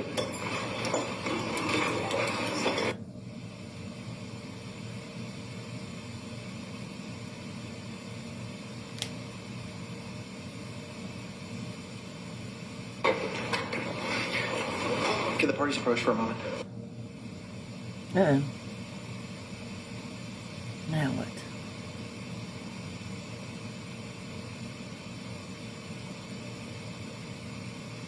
So tell me all, how do you think? Of course, we all kind of know the outcome of this trial. Sentencing is on December 2nd. So hopefully I'll have time to cover most of the trial before sentencing. All right, members of the jury, again, if you could just raise your hands to confirm that you complied with the court's instructions during the last break. All right, the record will reflect all hands have been raised. All right, with that, Mr. Owens, you may continue your inquiry, sir. Just based on the court statements, identification A, I'd like to, this is one of the photographs that we introduced. Is this the? Sarah almost looks bored right now. See, poor Mr. Owens, this was the thing they were having a fight over because he was wanting to use all those the giant blown up posters that he's already shown up on there for his opening statement, and they didn't want them to use evidence. So I guess he's just wanting to, since, you know, he's going to show them twice. Well, fine, you know, go for it.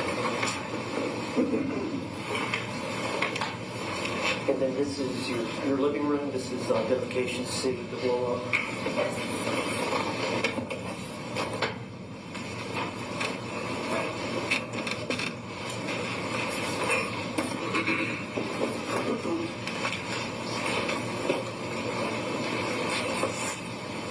Identification D. TV.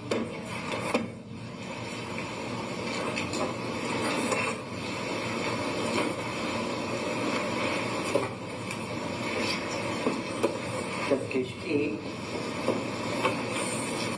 That's your arm. Yes.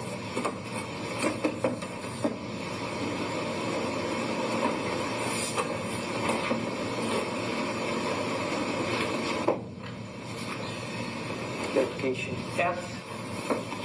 Is that your knife wound?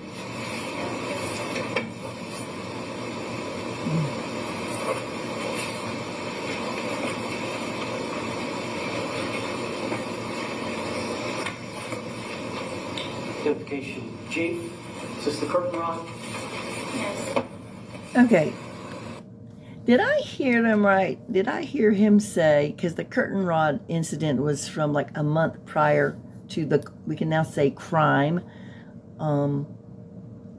And I felt like Mr. Owens had said something about her still having the mark on her when they took the photographs at the crime scene. But I thought, of course, that is an old one, but I didn't see that in the photograph. And there wasn't there, didn't he say there was one there too from her holding the bat? How did they not pick that up? Unless maybe it showed up. No, I don't know. I have no idea. Okay, carry on. I might have it all mixed up, but let me know if y'all heard something like that.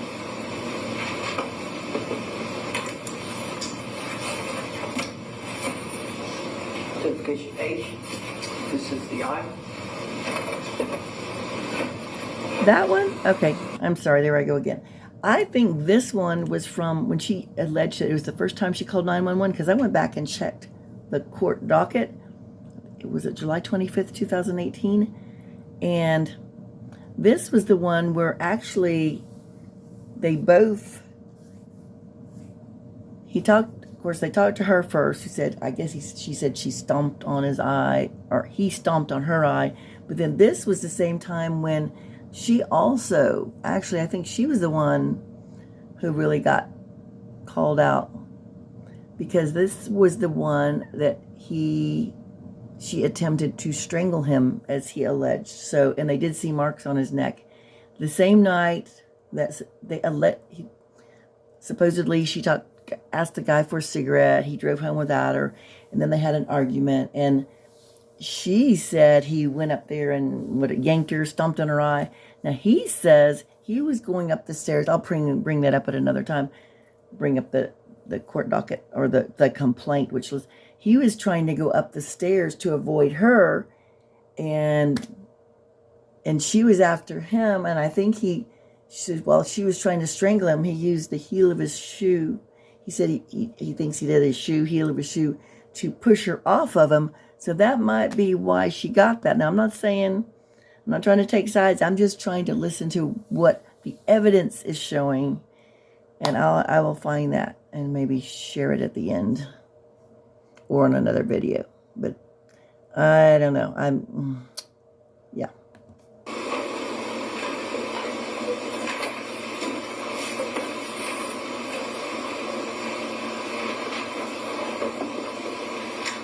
Identification.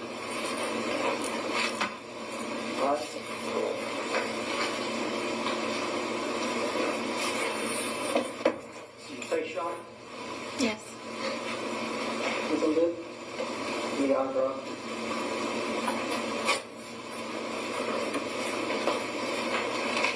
How do we know that all those aren't her just like falling down drunk? I mean, I'm just saying there's a possibility. D.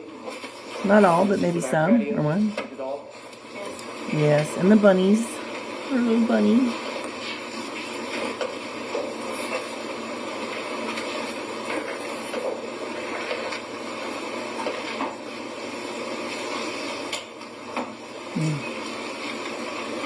Camel bounce a little bit. Spin.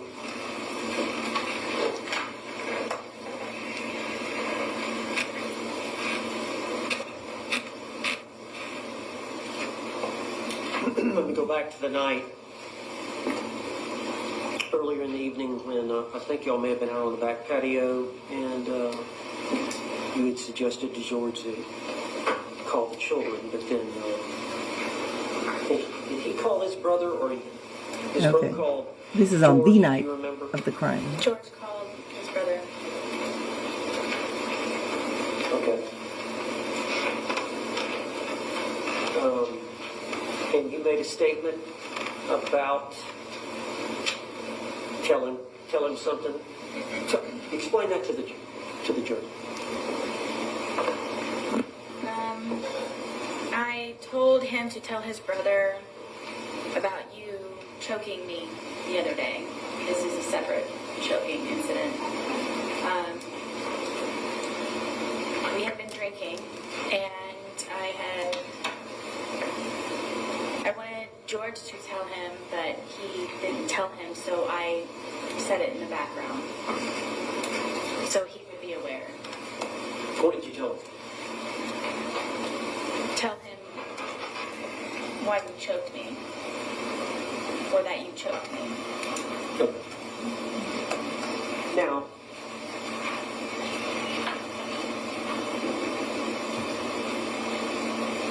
you heard the testimony of the two neighbors, the boys that lived next to you, Yes.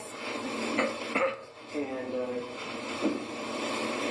you heard that they were actually questioned. I think the audio, they were audio interviewed. You heard from Detective Thompson. I think it was a couple of days later on the 25th. And they testified. 27th of February. Yes. And you heard their testimony earlier this week, Yes. where they hear a kind of a thumping sound starting at the top of the steps, ending at the bottom. Yes. Have they got the night wrong? Yes. What? The two roommates, the two roommates that live, the two next door neighbors, they have the night wrong? Have they heard the thump, the bump? Come on. Okay. So it was the night before. Oh, hell no. Again, I was sleeping, and in the middle of the night, with the door barricaded, he came in and ripped me out of the bed. Ripped her. Okay.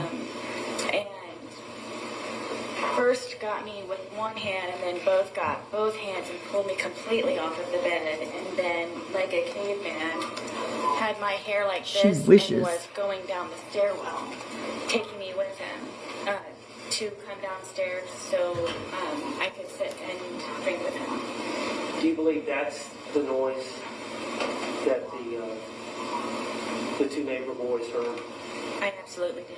and it was just the night before? Oh, come on. No. That, Does anyone buy that? I do not buy that at all. No. Why didn't she tell anybody about that? And if she got dragged down the stairs, George, as she alleges, like a caveman, why were there no marks on her if it was just the night before? Where are the marks?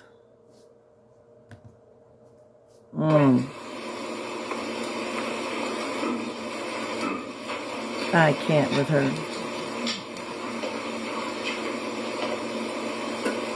No, she would have. There were no. Some of the time when this abuse occurred, you called the police, Yes, and other times the police were not called. correct. I want to refer to you the first time, I believe, you mentioned the 911 call. I believe that was July 25th of 2018. Yes, And that was the incident in which Georgia kicked you in the eye. stomped me. Yes. Oh, see, this is the one I looked up. Stomped? No. No. I don't think he stomped. He kicked her back with the heel of his shoe, if he's telling the truth, because she was attempting to, she was choking him. Okay, let's see. And you had grabbed his neck Yes, I was able to get my arms out from him pinning me down with his knees and grab his neck. So law enforcement came See, their stories are different. Who's telling the truth? and investigated, Yes, and both of you were arrested. correct. Nobody wanted to file a report, though. Or press charges. Do you recall asking the officer when you were arrested,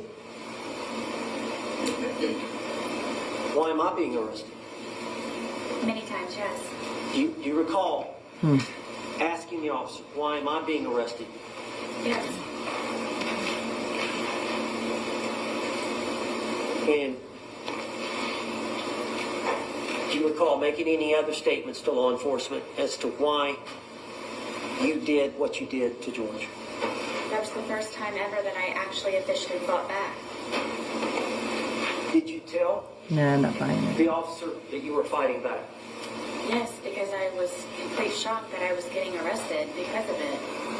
Well, maybe they heard George's story and maybe some of them kind of believed him. Because according to him, he was going up the stairs to get away from her. To me, she's made it sound throughout this whole thing that George was this needy little, well, he was little, helpless fellow. But I feel like she is the one who always needs the attention from everyone. I just really believe that, but that's just me.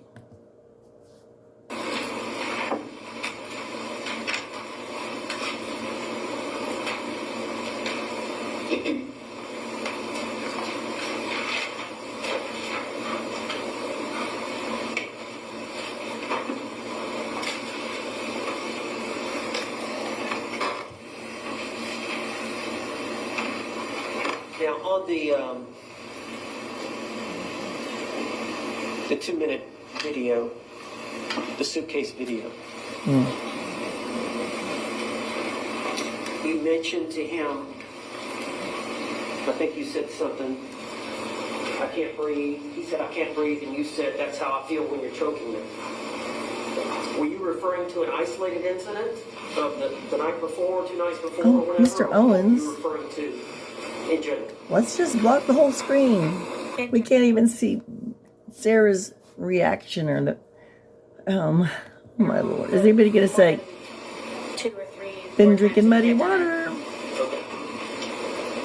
And then the part about cheating, he didn't physically cheat on you. No, he did not. Okay. And just, I don't want to go into a lot of detail, but what are you referring to there? George was, I believe, addicted to pornography, and a lot of that would be found on my phone from him supposedly wanting to call about job interviews. And as a solution, I sat him down and I explained to him, to me, that's you visualizing yourself with someone else, or at least having a pleasurable moment with someone else or watching other people. And to me, I told him that I considered that cheating on me. Okay. And so you would download that on your phone? Yes.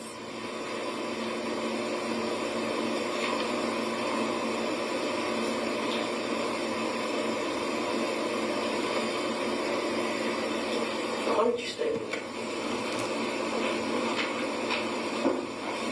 You got to tell the jury. Oh God! As anyone who has ever been in love, or when you love someone, or primarily someone or something, you go above and beyond, and you tolerate, and you endure, and you persevere, and you try to make that person as spectacular as you possibly can, no matter the sacrifice that you may have to go through, to serve someone else in a positive light so they can be better people for themselves, and to just make them a happier person. And love is very strong, and love is very deep, and love, I believe, is not fully understood in a lot of ways for how different people react to it. And I very much, deeply, and passionately love George. I love him to this day. Did you No, you do not not. want to be alone? Beginning through my divorce, it was very nice to have him around, and he was a man to me, and A man. I felt protected, God. and he was very nice, and as lame as it sounds, he used to compliment me, and it made my day. So yes. During that period of time, when you first started seeing George, would it be fair to say that you had low self-esteem? Yes.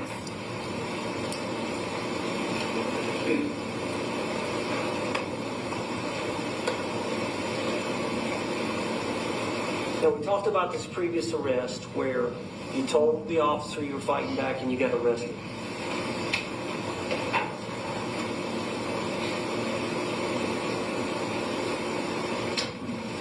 Now, I want to talk about your conversations with law enforcement, but first I want to ask you, why did you go to the police station that day when you were interrogated there and saw the 2-hour video?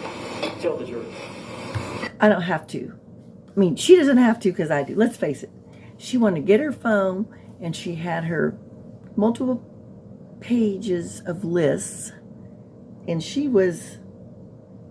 thought, I think she kind of maybe had an idea. Maybe they were going to arrest her, but she figured she was going to be able to talk her way out of it.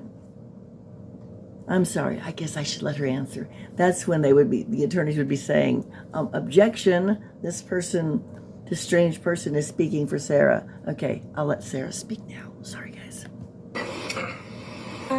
The day of the incident, The crime. the detective Copsell gave me her business card with her personal cell phone number on it and said if I happened to remember anything or anything that I would like to add to the day for me to not hesitate to give her a call.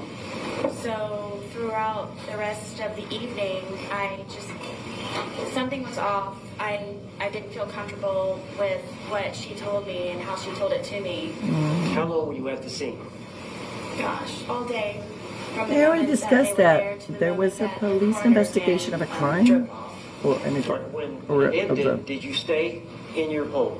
deceased person. No, I raced inside and collected some pajamas and a toothbrush, and I Dr. Pepper cigarettes. went over to where my son was at my ex-husband's house. Did you take the dogs? I didn't even feed them. It was so fast. What? You didn't feed them? They probably didn't even go outside. Poor Tess. And why do I forget the other dog's name? Pet Tess and poor dogs. I remember the other dogs. Oh my goodness. Poor dogs. All right. And then once you got over to your ex-husband's, what happened? Is it released to Detective Counsel? Something just wasn't sitting right with me, and We've already been through this, and the judge compared everything to the interrogation. He didn't think that this was, oh well. Just tell your damn story, Sarah. Go ahead. I had a suspicion that she just wasn't being honest with me, so I took it upon myself. Sustained. That's right. Sustained. So you called her. Tell us about that. I called her and I told her that I felt that she was being dishonest with me. She originally had told me that due to her being pregnant, it would just be a lot easier for her to have me come down to the station to pick up my phone. The original plan was for she and Detective Lowen to return the phone to my apartment. But she said that it would be a lot easier for me to just come down and pick it up because I remember when I was pregnant. That's what she said. You remember when you were pregnant. So I said, I feel that you're tricking me, and I feel that you're being very sneaky about something, and I don't believe that you're being honest with me. And I said, regardless, I'm still going to come. Sustained. Sustained. Okay. Oh, look at that look. Again. Straight A student. Excels in everything. Outstanding mother. I don't think so much. If she felt that weird, why didn't she call an attorney? Sarah is her own worst enemy. Look at that look. So you agreed to come, but you understood it was to get your phone? Correct. All right, you came that afternoon Come to the on, station? Sarah. I did. And the original agreement was they were to come to you? Correct. All right, when you got to the station, what happened? I thought I was just going to be picking up my phone. My car was there. I had everything in my car. It was just a regular. I was just going to go in, maybe sign something, and pick up my phone. Really, Sarah? And there's people that are over here at the windows, and I thought that I was supposed to go over there to get my phone. And Detective Lowen came down and said that my phone was upstairs. So if I would just follow him upstairs, that's where my phone was. And then I was taken into I guess it was an interrogation room, and they told me to sit down, and that then I guess the interview or interrogation began, and I just simply was getting my phone. And yet you stayed and you talked and you talked and you talked and had your list of questions. You even got to ask some of your questions.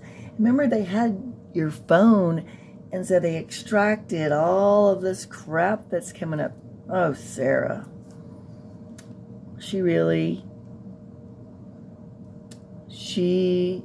I'm telling you, in her final days, she will still believe that she did nothing wrong. That's why she didn't take the manslaughter deal. Sarah, tell the jury why. Yes.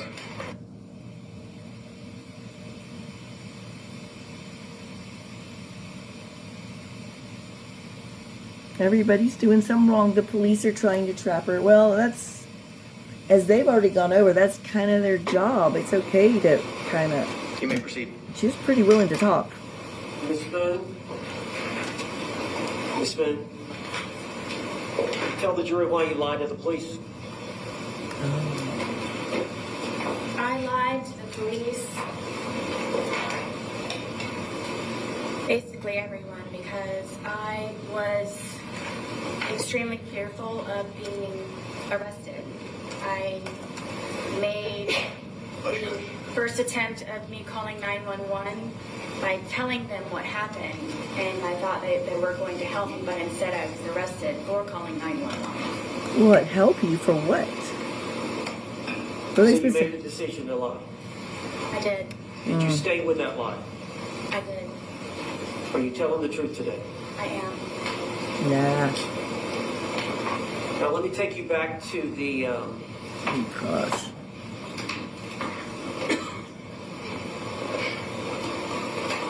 to this incident.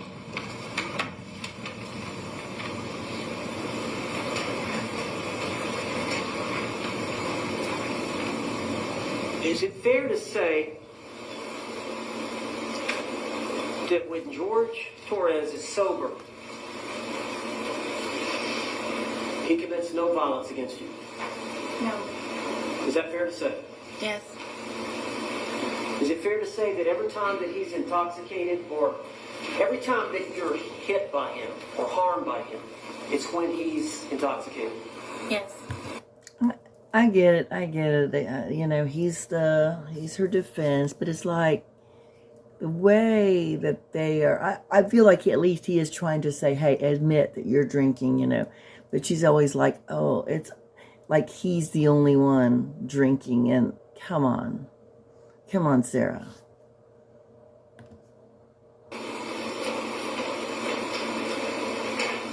As a result, when he's drinking, does it change your outlook? Yes. Could you explain that to the jury? Get the heck out of there if you need to then. I'm always fearful, paranoia. Why? Because I try to protect and defend myself for fear something happens at the last ultimate second. But you're always that way, fearful. Is it because of these prior incidences? Absolutely. Do you try to placate him? All the time. What do you mean? I puzzles and the painting He and probably didn't want to do those damn feeding things. the ducks across the way at the pond. Oh, listening God. Now they're feeding the ducks. Now, I like to feed ducks, don't get me wrong, but come on. And then, like, when she was talking about how he got mad about her making the steak and the steak and potatoes, and she says, well, I was like, what can I do to make you happy? Can I cut up the steak for you? Again, it sounds like she's treating, like she's talking to a child or somebody who is in an elderly person who has Alzheimer's or dementia or something, and is in, mental and physical decline, and let me cut your steak for you. No, she doesn't. Does she look like the nurturing type to anyone? I'm sorry, no, I don't think so. to music, trying to go for a walk on the trail, anything that I possibly can. I told you I was running out of things to entertain him with. I don't think George What needed entertaining. What bothers him? Objection, false or speculation. Sustained. Does he tell you? Question calls for hearsay. You're saying Sustained. sustained. That's right. I just want her to be done and off. Oh, no, I want to hear the cross. As a result of how he behaves towards you in that intoxicated state, how were you feeling the night of this event? Objection, has been answered. Overruled.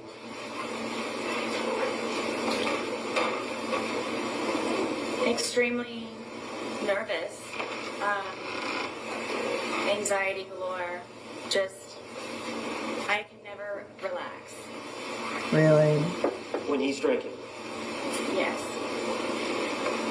And the state of intoxication that he was at the time of this event, is that the state that scares you the most? It's the tone, yes. There's a lot of alarms and red flags that go on throughout the day or night or whenever it is that we are drinking. Objection, non-responsive. Sustained. Tell us about that. How that heightens, does that heighten your sense of safety? At all times. But especially when he's drinking? Oh, yes. All the time. And then his mood? All the time. Yes, it depends on what mood he's in that day. Well, do you have like a sixth sense of how he's doing? Yes, I knew George very well. Objection, non-responsive. Yes or no? Sustained. More than he Can knew you tell us what himself. you mean by that? Sixth sense, or knew him very well?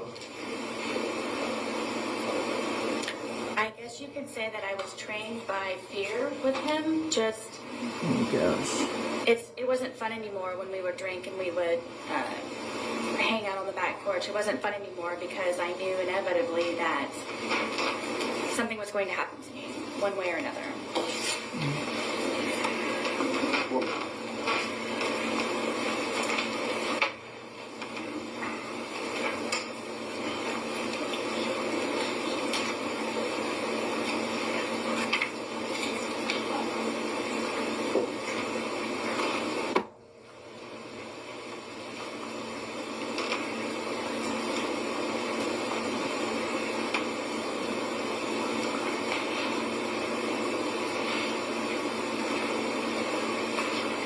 Miss Boone, you know, those bruises that we saw of him, they look pretty deep.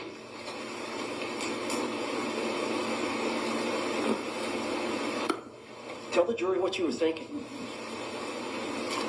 From the bat, you're... Yes. Into that.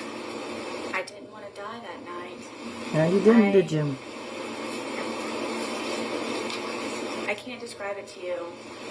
It's terrifying love to a certain degree where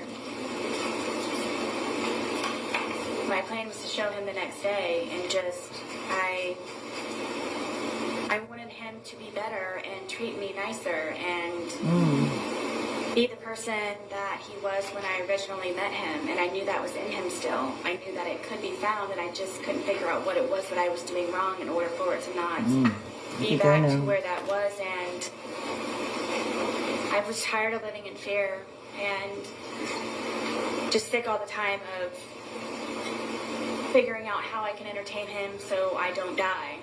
Yeah. And You didn't need your entertainment. continue a relationship with my son and try to live a normal life. That wasn't a normal life for me.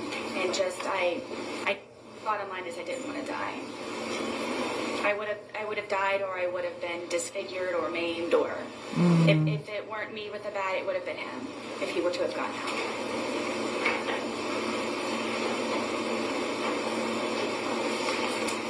No emotion. Eyes are dry as a bone. Any cross-examination? Thank you. This is getting painful. George knows somebody named Crystal.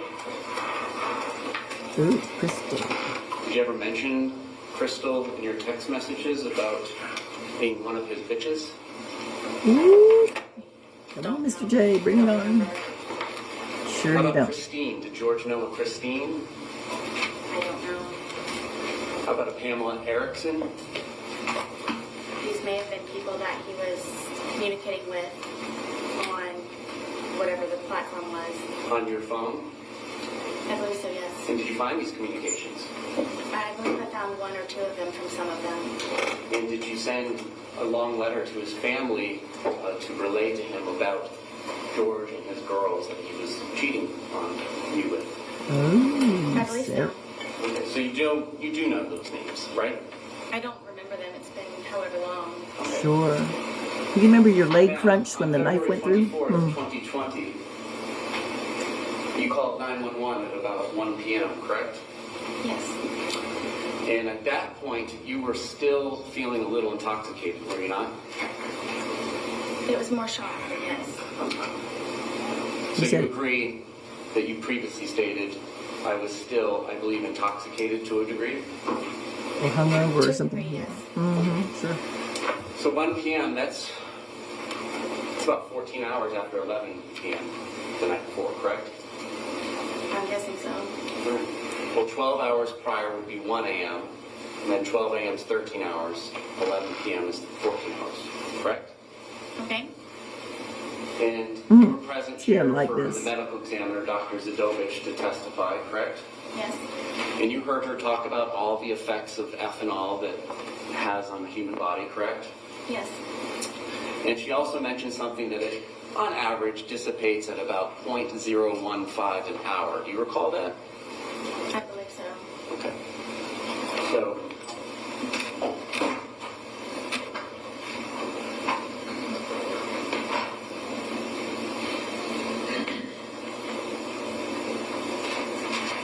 would it be fair to say that if you're still feeling the effects of the alcohol at 1 p.m., so that's 14 hours, 0.015, you were at approximately about a 0.21 at 11 p.m. the night before. Do you feel like you were 2.5 times the legal limit at that time? I don't know how you came to that number. Judge, I'm going to object. Approach.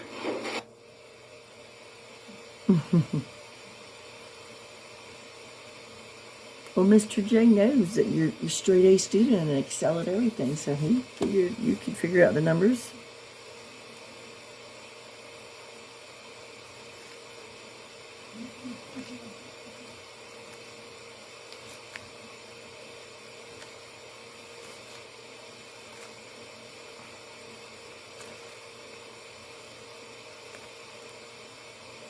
It was Penny. Penny's the other dog. Penny is blind, Tess is deaf.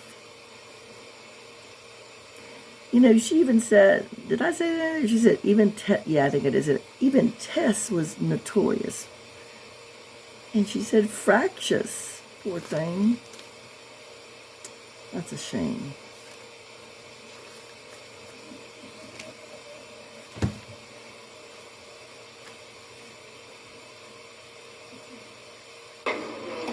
You may proceed.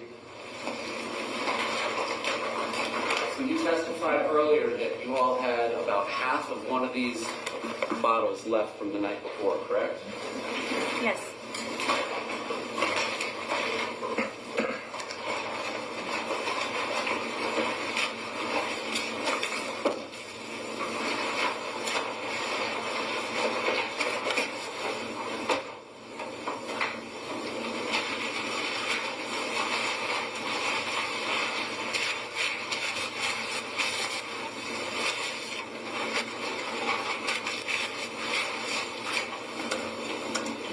So would you agree that this is one of the 3 bottles that was purchased between February 22nd and the 2 that were purchased on February 23rd of 2020? I'm guessing Okay. if it's like the bottle, yes. All right. It's like And the bottle. 1.5 liters. It was the bottle. Would you agree? I found it in your trash.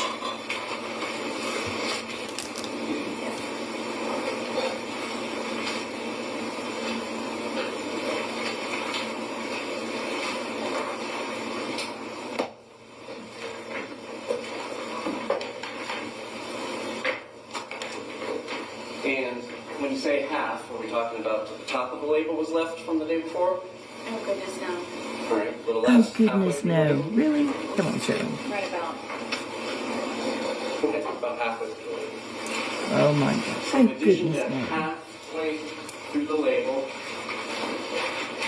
which you began consuming after going to public at about 12:15, correct?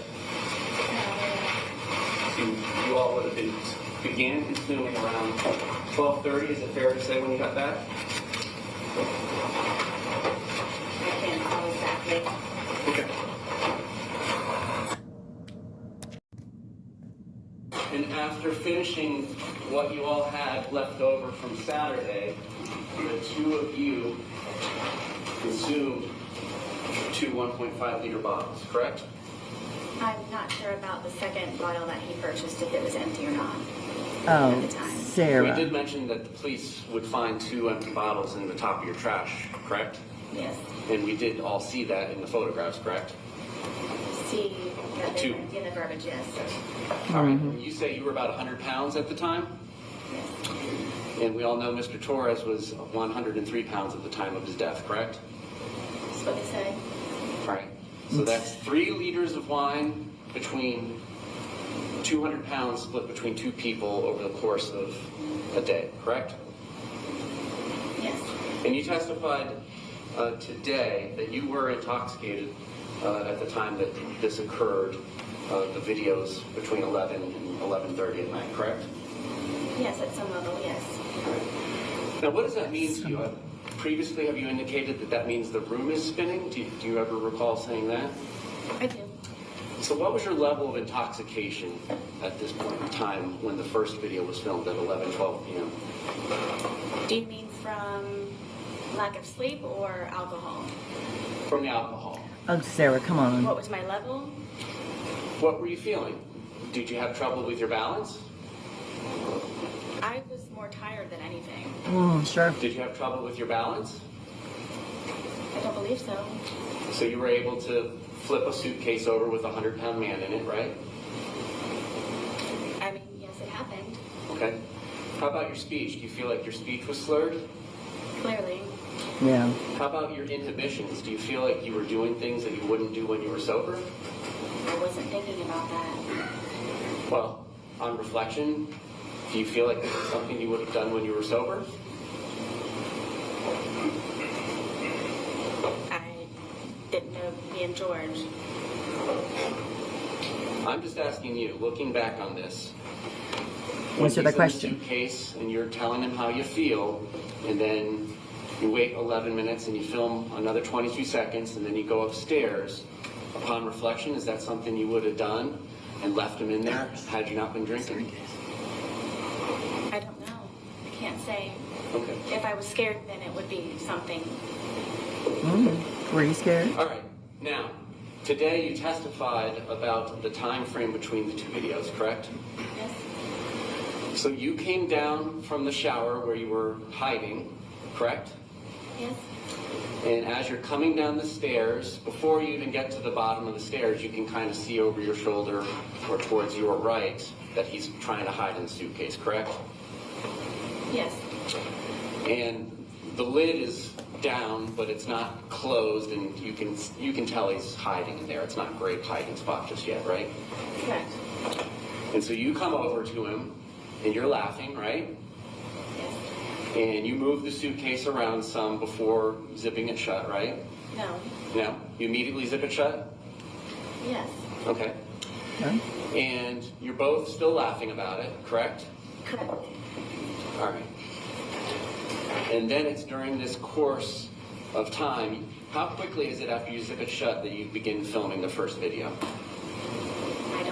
not watching it. I don't know. Okay, I mean, the video's not going to catch you zipping him up because you're like 10 feet away, right? How quickly after you zip him up is it before the video starts, is my question. I don't know. Okay. And then during that 9 minutes and 14 seconds is when he begins to get angry, correct? What, 9 minutes? Between the two videos, there's 9 minutes and 14 seconds between the end of 1061 and the beginning of 1062 and 1063. So you got the 2 minute, 3 second video that starts at 11:12:45, correct? I guess. Permission to use state 17? You may.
So we're looking at entry 31107. That indicates, according to the phone extraction, 2/23/2020, 11:12:45 p.m. Image underscore 1062 movie begins being captured. And we've seen that that is about 2 minutes and 3 seconds. Entry 31113 indicates that image underscore 1063.move. We lost it.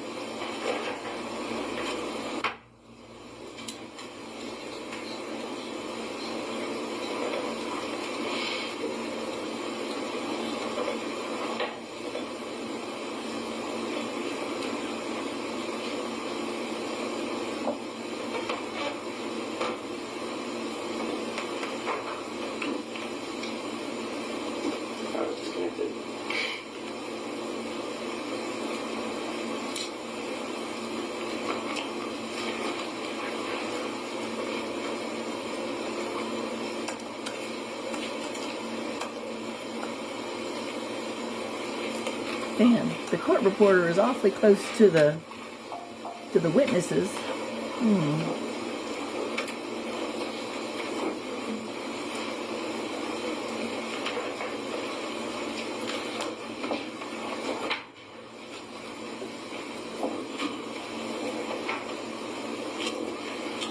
Okay. 31113. A second movie is captured at 11:23:03 p.m. Your testimony was that after that first video was captured by your phone and you, Mr. Torres began getting angry and trying to push his way out, correct? Say it one more time, please.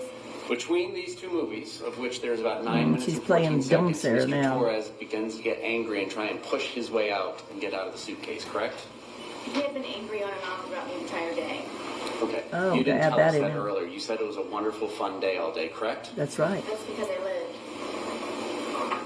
That's because But you did not tell lived. us earlier today that he had What? been angry throughout the day. When would I say that?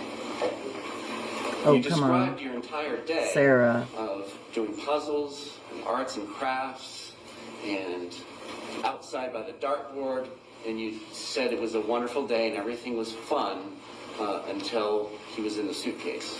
Did you not testify to that earlier today? I did. Okay. My specific question between these two movies is, this is when he begins to get angry and trying to push his way out and to get out of the suitcase, correct? Angry again, yes. Okay. She never said angry before. And he was expressing his anger in what manner? How did he say this? At which point throughout the day? No. You know In this very suitcase. well that I'm talking about between these Get her, movies. Mr. J. Please answer my question. Between these two movies, how did he express his anger with you? Told me that I was going to fucking die. Okay. Now this is happening after he's already told you several times he cannot breathe in the suitcase, correct? Correct. And he's been in there for whatever brief amount of time it took you to zip him up, and the laughter stops, and then you go over and begin to film, correct? Yes. And you're filming. Your purpose of filming is to kind of teach him a lesson. This is your chance to say something to him when he can't say anything back to you, correct? No. Then correct me. Yes, please, Sarah. Correct him. There was no lesson to be learned. It was just I wanted him to try to understand how I felt so maybe he could progress in being a better person the next day. So lame. You wanted him to understand how you felt in the past, and that's not teaching a lesson? I just wanted him to understand. Okay. All right, so immediately prior to zipping him up and putting him into the movie, you had been upstairs, correct? I'm sorry. Immediately before coming down and zipping him up and then filming the first of the two movies, you had been upstairs in the shower, correct? Yes.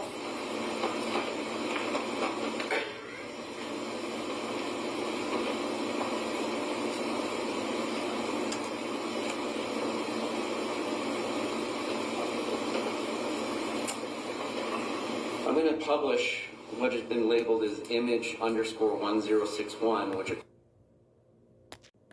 according to the timeline was captured at 11:03 p.m. 31 seconds with her device.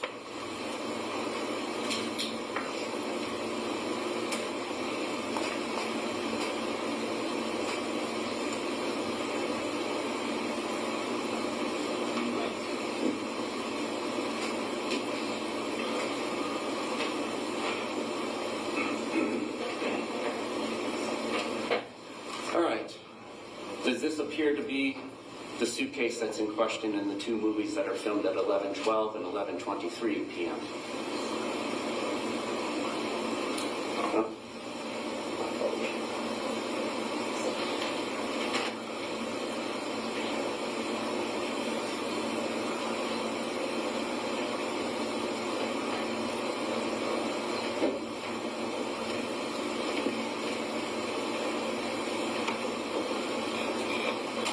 Oops.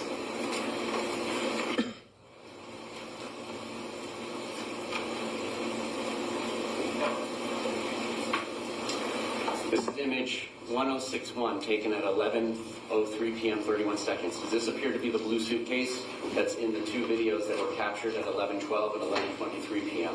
Correct. Did you take this image at 11:03 p.m.? I don't remember if I did or not. Oh And again, no. we had, She's and by gonna we, I blame mean you and say the Mr. dogs Torres, did it. 2 1.5 liters bottles of wine. Sorry, I had to plus move my whatever wrapper was to left over see. from the day before, Is it correct? Penny or Tess? Correct. Who's the blind? So Who do took the You picture? don't remember taking this photograph? I don't. Do you remember whether or not Mr. Torres was in here? I don't remember taking the photo. Okay.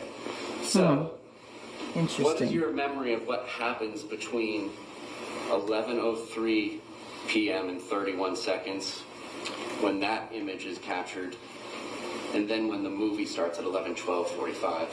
What do you remember? I don't. Okay. Do you remember anything from that night? I do. You told the police on February 25th, 2020, when they first showed you the video, that you didn't remember taking that. You remember that? I do. And your testimony is you do remember taking that video, I do. but you don't remember taking that photograph 9 minutes prior. Correct. Is there something, did you have more to drink in those 9 minutes? I did not.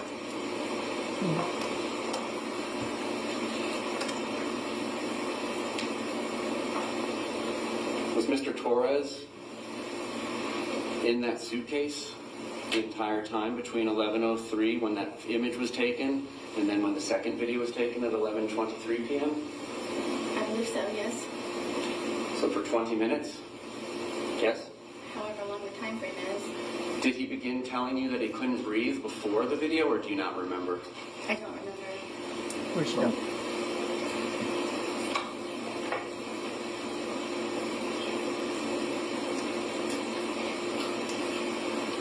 Now, you testified moments ago that your two neighbors must have misremembered which night the loud noise was, correct? Oh, good. I ask her this. And now you're telling us that you don't remember taking the photograph at 11:03 p.m., correct?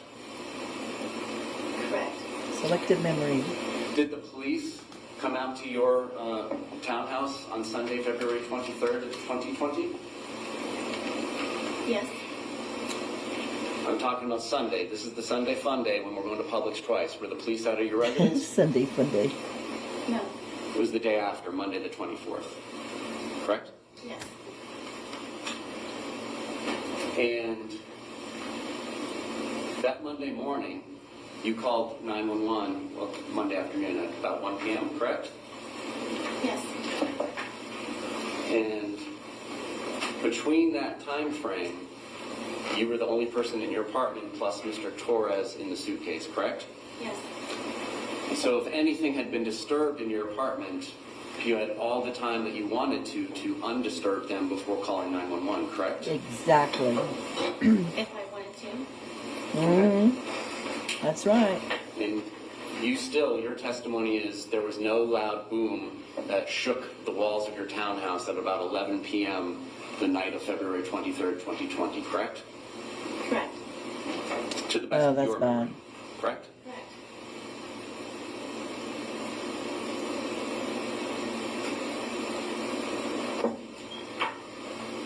Now, that second video is 22 seconds where you just hear him say Sarah and you don't say anything. You're familiar with that video, correct? Yes. It's after that that you go upstairs, correct? Yes. How quickly is it that you go upstairs after that? It was pretty quick. Can you grab the dogs? No, the dogs were upstairs already. Okay. Did you call 911 and let the police know that you had zipped somebody shut in a suitcase and they had not been able to get out for 20 minutes? I did not. Did you go to Brian's house and tell him, I had to zip Mr. Torres up in a suitcase shut? We need to do something about that before he passes. I believe that's what the phone call was. Okay. Well, what do you remember now about the phone call with Brian? I know that I called him. I don't know specifically what it was about. Now, your testimony, it seems like you spend day after day finding things to entertain Mr. Torres to do, correct? Yes. Almost like having a child. You have your own child, correct? I do. What you described sounded like having a small child. Would you agree? That's your interpretation. That's most of our You interpretation. take him from doing arts and crafts to doing puzzles, so on and so forth, correct? When he's been drinking, yes. What about you, Sarah? You into ducks? And Mr. Torres was notorious for doing some of these things, correct? What do you mean? Well, you described Mr. Torres as being notoriously known for doing things. You described your ex-husband, Brian Boone, notorious for doing Yeah, things like nagging exactly. and See, calling all that's the what time. I'm talking about. You remember your testimony calling people notorious for doing things? Yes. What would you say people would say you're notorious for? Ooh, yeah. Ooh, Mr. J. And you would not answer Brian Boone, your ex-husband's phone calls just so that you could let him know that you're busy and you have things going on, correct? I knew that at whatever time it was that he was calling me, that he could wait for the few moments of me getting up to where Lucas gets out of school at 3 Yeah, o'clock. you get to call him. Okay. But you wouldn't return his call. You would let him call several times, correct? That day, yes. Okay. How about other days? Would he have to call to remind you to get Lucas on other days? He wasn't reminding me. He was just making sure that Lucas was covered for a pickup. That kind of sounds like a reminder to me. All right. You didn't mention to the sheriff's office on either February 24th or February 25th about going to Publix with Mr. Torres at noon or 12:17, did you? I don't don't recall. Oh, come on. So the best evidence of that would be the recording of those interviews? Correct.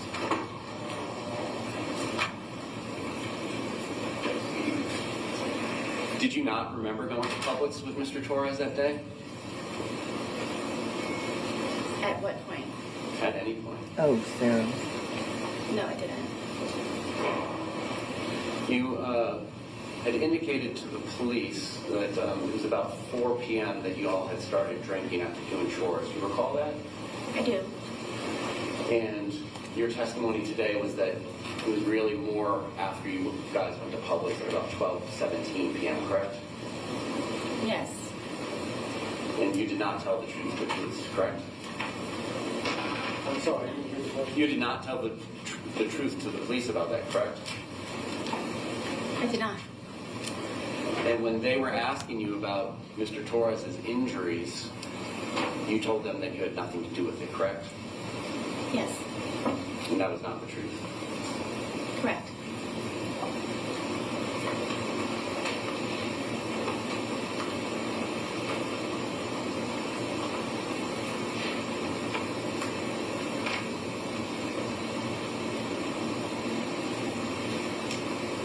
What did y'all have for breakfast on the 23rd? I don't remember. Did y'all have lunch? I believe we had leftovers from, I think, something that we had in the fridge. And do you recall what those were? Not at this point, no. And then I believe you mentioned having a sandwich of some sort for dinner. No, I believe it was for, I'm guessing he and I ate at the same time. You're guessing?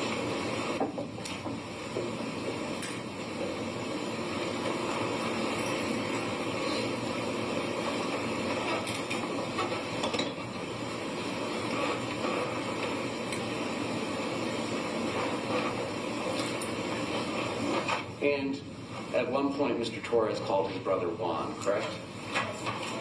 And do you admit that you were yelling in the background, telling Mr. Torres to tell his brother that he had been choking you? I don't know if I was yelling. I know that he could hear me through the phone. So- What you're yelling? How long had that been going on that day? When did you start getting on Mr. Torres about choking you in the past? He and I had conversations about it because he didn't remember doing it to me. And the next day and the day of. Is it fair to say that there are just points in time where you don't remember what you do either, correct? Are you talking about almost 5 years ago? I'm talking about from drinking. Is it fair to say that you don't often remember things that you did while you were drinking? I would not say often. Okay. In the course of your relationship with Mr. Torres, are there things you don't remember happening that happened the night before between you and him? I can't say that at this point. But you said that you don't remember taking that photograph at 11:03 p.m. on February 23rd, correct? Yes.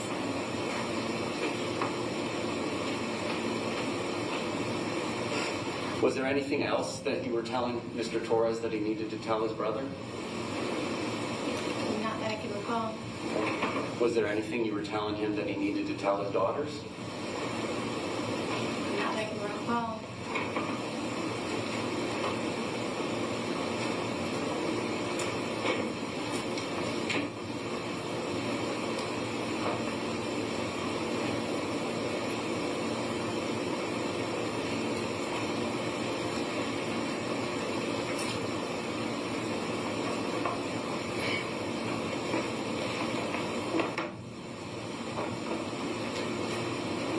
Now, you indicated that Mr. Torres would use your phone to look at pornography. Correct. Were there ever any points in times when it was you that was used looking at pornography? If I was, it was to go back and look to see.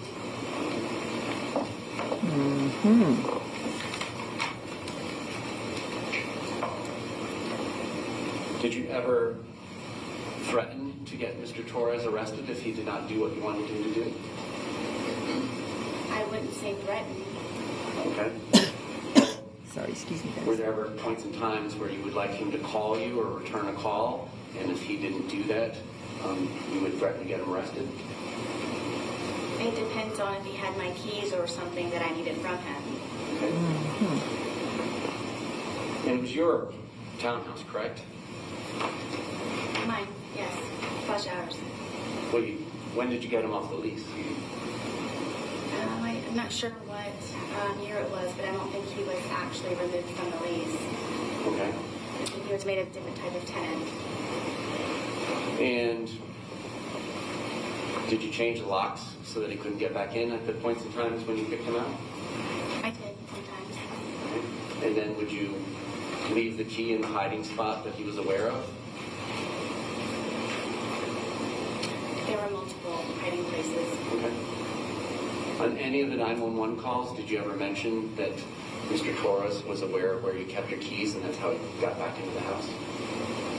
I didn't know I needed to. Okay. He would never break into my home. All right, it's your testimony that you did not push him down the stairs, correct? Yes. And in fact, it was him that dragged you down the stairs the night before, correct? Yes. Now, by dragged, did you leave your feet? Yes. And did you get scrapes on your knees or anywhere from the carpet?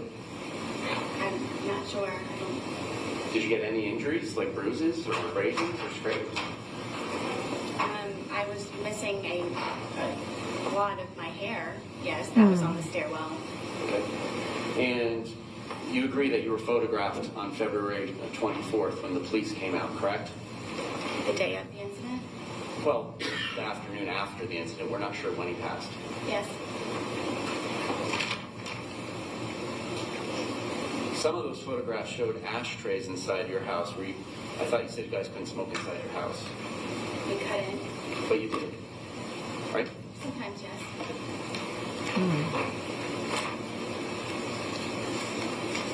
And you agree you would go to the hospital and tell them things that were not true, correct? Yes. There were times where you would go to the hospital and leave without getting treatment, correct? Yes. And is it fair to say that you often had alcohol in your system when you were going to the hospital, correct? Sometimes. Yep.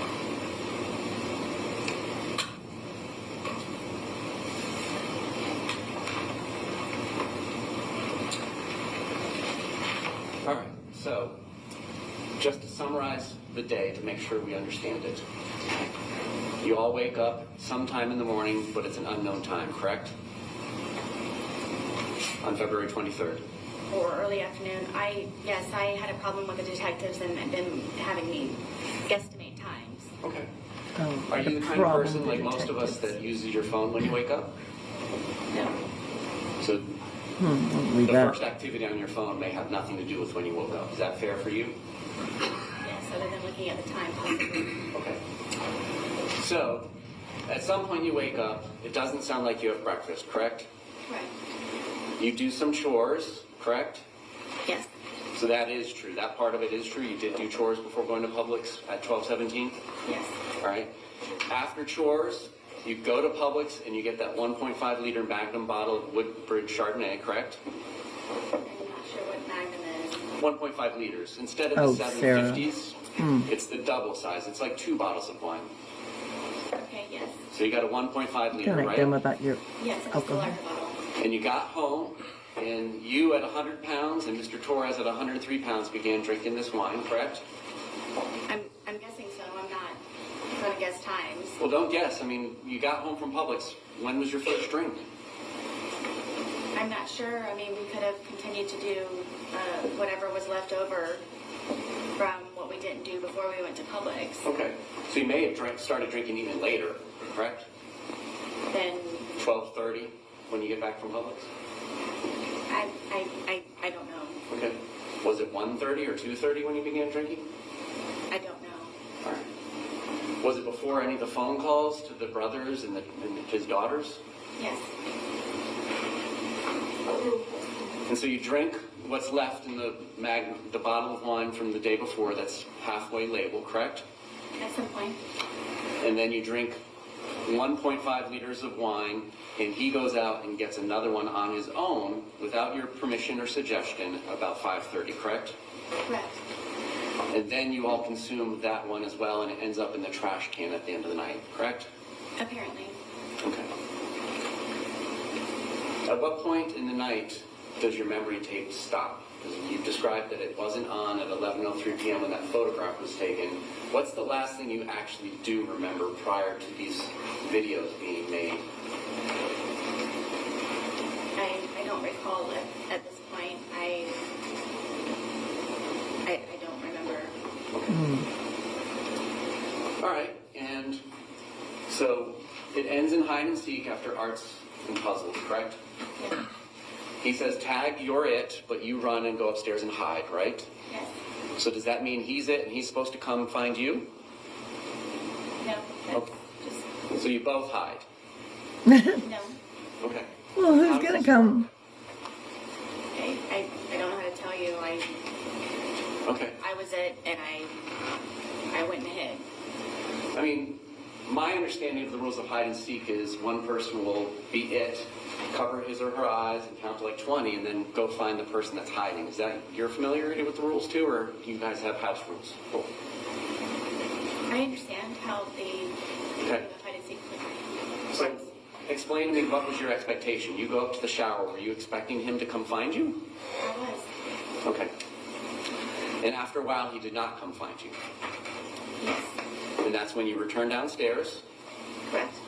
And because of the way your townhouse is set up, you can kind of see over where the suitcase is, and that he's trying to hide in there, but it's not successfully hidden just yet. I mean, yes, you have to come down a good ways in order to be able to. Right. But you testified those before you got to the bottom. Yes. All right. And then you come over there, and thinking that it's funny, you zip him shut, correct? Yes, we both thought it was funny. Okay. So you Can the say, defendant stand down? Entered into the well? Yes. Yes. Go down. Deputy, could we release her into the well, please? oh, well,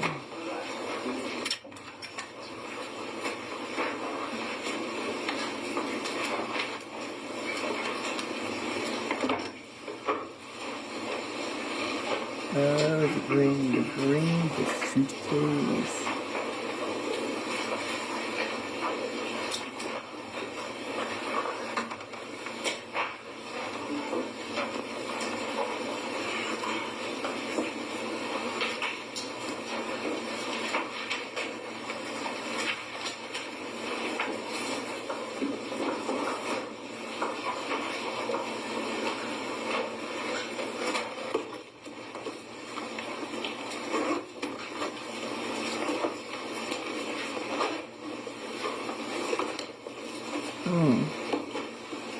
Look at him trying to unzip it. It's not very easy, is it?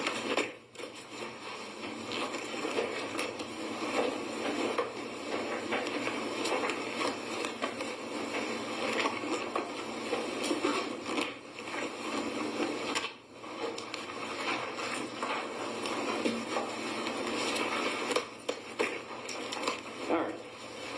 Miss Boone, can you demonstrate for the jury where Mr. Torres' head was and how his body was positioned in the suitcase, if you don't mind? His back was this way and his head was here. All right, and then is it fair to say his feet are kind of down here, which would be the front left corner from their perspective in the jury box? Yes. And then his knees are kind of tucked up towards his face. If I remember correctly, yes, that's the position. Okay. All right. Can you help me understand how it was that you zipped it shut? Can you show us where you say you left an opening that his hand got out of? Would it be easier to put it down here? I didn't want to make you go down there. If you're happy doing that, I'll let you. I'm trying to control the scene to get into. Does she need to be wearing gloves? Yes. Agreed. She's going to be manipulating it. Oh, what is Mr. Owens gonna? Okay, give her the gloves and then sit down. Oh my goodness.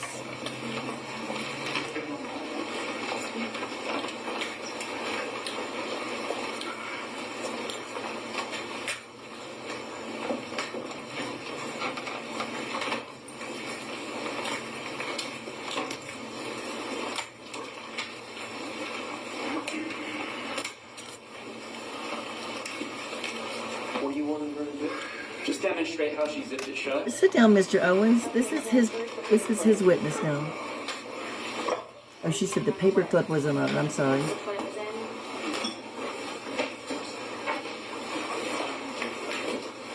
in. That's funny.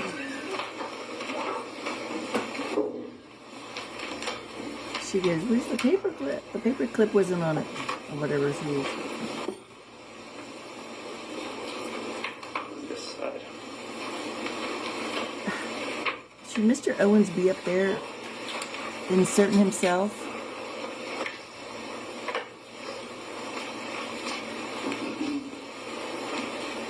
I guess if nobody else cares.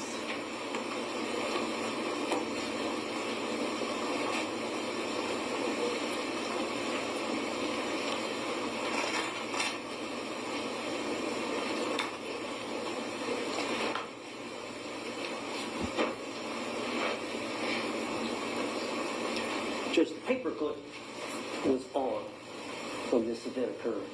When we pulled the suitcase out earlier, the paperclip was not attached. I thought Sarah was the one who said the paper clip's not on it. She's the one who mentioned it, Mr. Owens. So now the prosecutor has attached the paper clip. We don't know if that's the way it was attached. It's not even a paper clip. We don't Okay. know if that's the proper Oh, way. wait a minute. It's not even a paper clip. What? I thought, what? Oh my gosh. That it was attached. But he's asking her now to pull. Is there an objection? Yes? Approach. That's a problem about Mr. Owens. He doesn't say objection. He just starts talking. Why didn't he just say objection?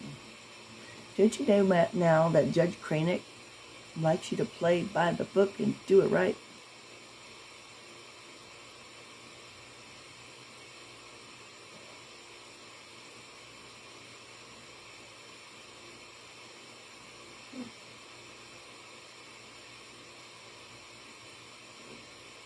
How surreal, standing by the very suitcase. And yet, do y'all see any emotion from her? Nope.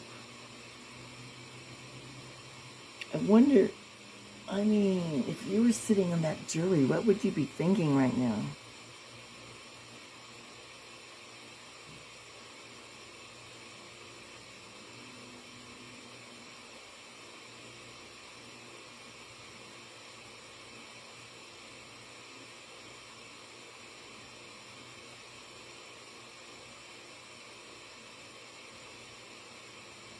And there she is, just awkwardly standing there by the court reporter.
Objections overruled.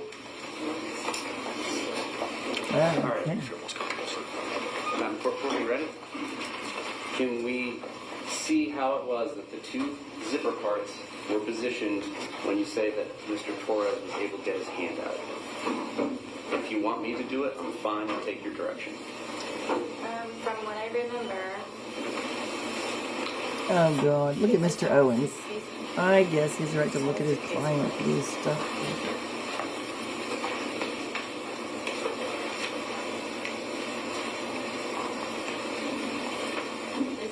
here. This was not this hard either. Oh, you remember that, do you? It was not this hard. She remembers that? Interesting. Like here. Okay. Right here.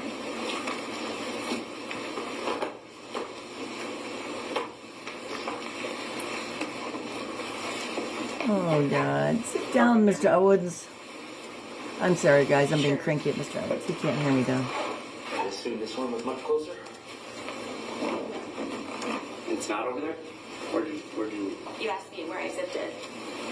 When you say that it was zipped shut, show us. Are you talking about how I zipped it, or? When you're done zipping it shut and he's inside of it, where are the zipper components? Mr. Owens, Lord have mercy.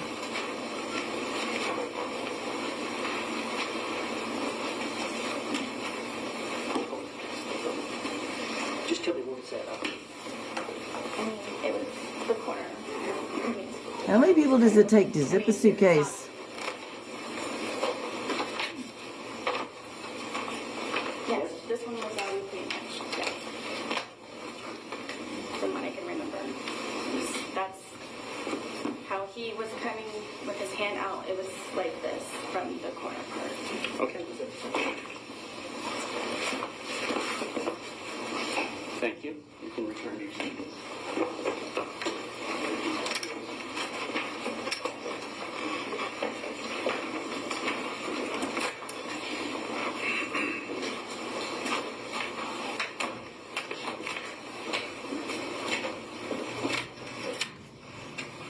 Did you ever change the position of those zippers once you put it in that position?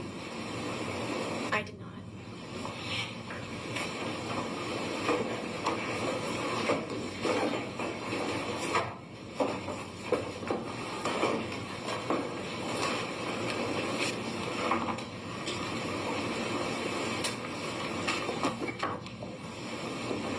And so once he was zipped into there, there's some amount of time, but you don't remember specifically before you start taking the 2-minute video, correct?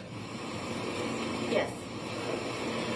And then that's when you say what you say, and that's when he says what he says. We've all heard it, correct?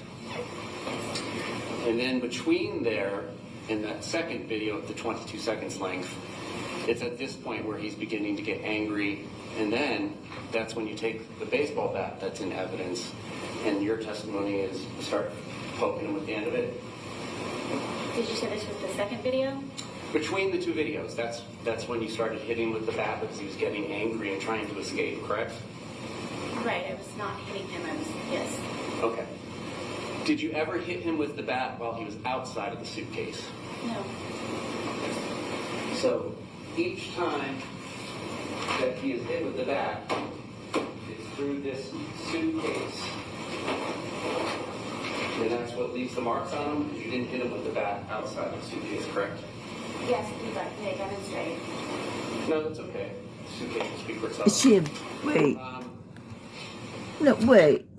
Sarah did not demonstrate. I mean, she did not just volunteer to demonstrate how she used the bat on George. She did. He goes, no, that's okay. The suitcase will speak for itself. Look at her. Look at that. I'm sorry. I'm not saying that he didn't hit her. I think, though, that he was the victim. And then you take the second video, and you go upstairs and go to bed, correct? I apparently went upstairs and I used the phone to make a phone call. Okay. And then I fell asleep. All right. And at the point in time when you left and went upstairs, he was still inside the suitcase, correct? Correct. Was he still asking for you and calling your name? Not that I can recall. Did you say shh to him again? I don't remember. He loves saying the Did you shh tell him part. that this was his problem and it's on you again? I don't remember. Did you do anything to help him escape from the predicament that you zipped him up in? No. No other questions. A redirect examination. Oh, God. I hope it. Make it short, Mr. Owens. We're tired of it. He just asked you the question that you poked him, and you didn't poke him. You poked, every time you poked him hard with the bat, he was inside the briefcase. The briefcase. The suitcase. Did she correct him? But Oh, you my remember gosh. when he put his hand out, did you not hit him in the hand outside the suitcase? Yes. Okay. So that was the only time the bat touched Mr. Torres's body outside the suitcase. Yes. Was when you hit him with a hand. But all the other injuries were with you poking him pretty hard. I mean, you bruised your hand, correct? Doing that. We don't really care that she bruised her hand. We care a little bit about.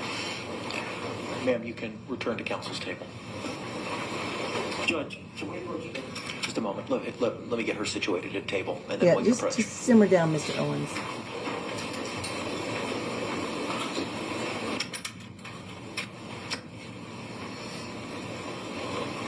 So I wonder now, All right, come on up, y'all.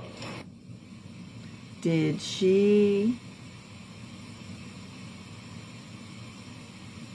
Oh, good job, Sarah. Oh, thank you. Boy. Oh, great job, Sarah. Thank you. Okay, I'm sorry. I'm being very sarcastic. Okay, so I wonder if she did hit him with the bat before he got in the suitcase. It's too confusing. Because her stories are swapping, and she now she's saying that she's the one who went down the stairs. Where was the wad of hair? Wouldn't she have used that as evidence? Like, look, he grabbed my hair. Yeah, see? I don't think that happened at all.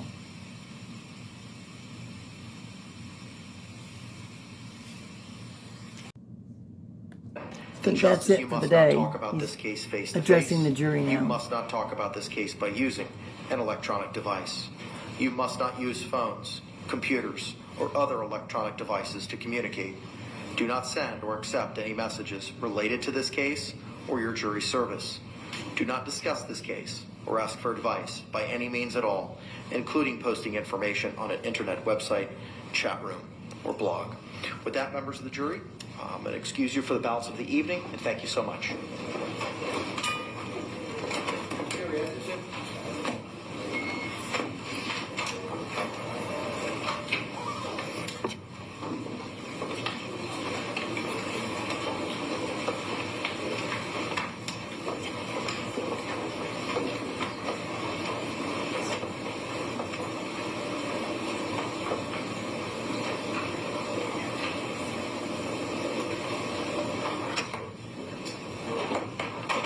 Thank you.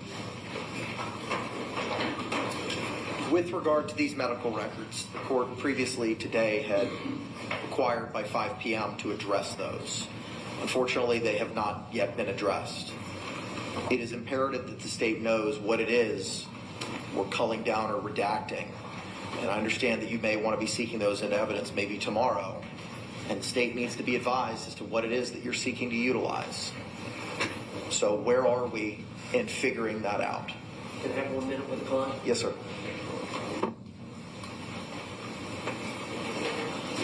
So I think these were her medical records. I don't think the defense was that interested in using it. See, Sarah, of course, has her own idea of what she thinks is going to work. And I think, I could be wrong, but I think it was something more that Sarah had wanted to enter in, as I recall.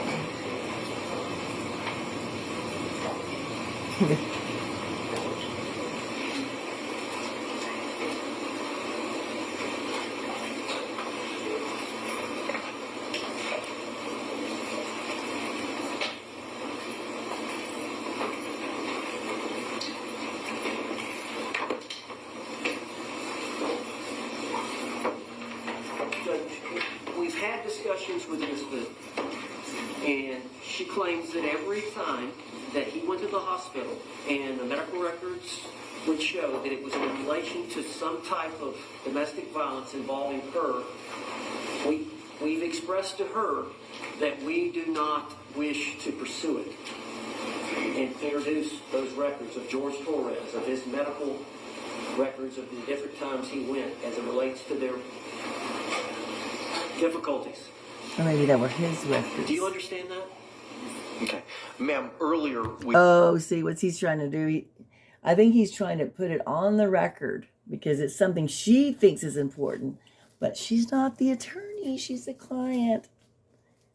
Okay, so, yeah, I think Mr. Owens is saying that so he doesn't get in trouble is my guess, because, you know, her big ideas are rarely great. We had discussed. Anything else to add to that, Mr. Owens? Just that I've explained to her that the lawyers make those decisions. Okay. And He's trying to let her I know. believe she's in agreement now. I just wanted to get it on the record. Understood. I don't All right, so ma'am, blame I you. just got a couple follow-up questions, similar to other conversations we've had over the last couple of days. I don't want to know about the specifics of any conversations you've had with you and your attorneys, just whether or not you've had them. You recall earlier today I'd asked you questions about certain rights that you had the ability to decide. Do you recall that conversation that we had, ma'am? It was before you testified. Yes. Okay. Do you recall that I advised you that the lawyers get to make most of Not the sure strategy determinations why at this trial? isn't in Do you focus recall that? now. Very weird. And do you recall that Sorry, you let said me you understood get this in focus. that? Yes, And do you also recall that I advised you of certain rights that you have? Do you recall that? I do. And one of those rights was the right to testify or remain silent. Do you recall that? Yes. And did you understand that? Yes. So this decision is a trial decision as to whether or not there's certain evidence that your lawyers are going to seek to utilize in your defense. Do you understand that? Yes. Do you understand that they are exercising that trial strategy at this time not to pursue those medical records? I do. Okay. Do you have any questions about that? I don't. Are you on board with that strategy? I am. Are you still on board with the strategy utilized in your defense? All of it, yes. Are you satisfied with your lawyer's representation of you in this matter? Yes. All right. Thank you. State, anything else we need to address before we My retire understanding, for the evening? sorry. That's okay. My understanding is the last civilian witness they intend on calling is arriving at MCO at 9:03 in the morning tomorrow. It was either 9:03 or 9:05, yes. And plan will be to depose her in the evening at 5:30. Okay.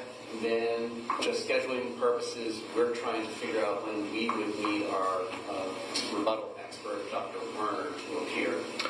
I know Mr. Owens had said they were endeavoring to finish by Friday, but I don't know if Dr. Harper's availability issues for tomorrow is going to change that anticipated time frame. I'll try to reach out to her by text. That's usually how we communicate. But Well, assuming she testifies on Thursday, are you still in a position to rest on Friday, or would that kick us to the next week, sir? well, no, I want to finish this week if at all possible. I'll bet he does. I'm hoping that Dr. Harper could be here tomorrow when Dr. Brandon is here. But let's just say she's tied up in Let's do worst case scenario. Okay. She's here Thursday morning. I think we would try to finish our case right then and give the state a chance to rebut. I would say Thursday. I would have. Tim, my understanding is our expert can't be here in the afternoon on Thursday. I'm going to have to check her availability for Friday. If you would be so kind, and we can address that tomorrow morning. Thank you. Okay. Anything else, State? Not Anything else from the defense? All right. The court will be in recess till. Yes, sir. I'm sorry, just to give everybody some scheduling, this might help everyone with scheduling. There are going to be 2 officers here in the morning who are going to be ready to testify. There will also be some other witnesses, officers, like the detective who testified, that I need to call back because of some impeachment issues of one of the witnesses. And then we'll get into everybody else's witnesses stuff. There's about 3 or 4 that I have in the morning time that we'll be proceeding on, and we'll go from there. Okay. All right. Appreciate the lay of the land. All right. We will see you all. That's what. One more, Mr. Owens. Yes, sir. This flying in from New Jersey, I think, is Wednesday at 9 a.m. I think the she's scheduled to fly out Thursday at 9 a.m. So if there's any way we can depose her, maybe in the morning or at lunch, and then have her testify Wednesday afternoon. That's an unreasonable demand on our time, given everything I've been doing to make sure that we can get this pushed through. I need to do things like get ready for expert cross-examinations and other things need to get accomplished at lunchtime. Happy to do it in the evening. My understanding was she was supposed to be coming in today so that we could do it tonight. That didn't happen. But I don't think I should be forced to accommodate a lunchtime deposition. Anything further? I'm just telling you what the plans were. Deposition will be at 5:30 tomorrow, or at any other. If we got to have it later, depending on how we go, we'll address it at that time. All right. Thank you both very much. We will see you tomorrow morning at 9 a.m. Court's in recess. I'm just waiting for a minute to see if we see Sarah. Oops. I think my power's about to go. I was checking to see if the bailiff, if Sarah is going to make the bailiff wait like she always does because she's chit-chatting to everyone. Come on, your chains are ready, Sarah. Come on.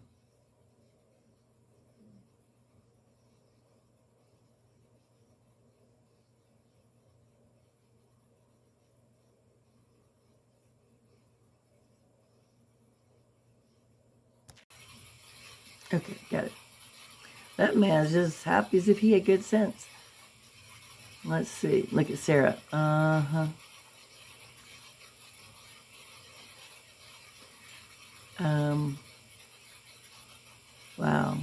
Look at her. She's still trying to chit-chat while the bailiff is waiting. She's making it social hour.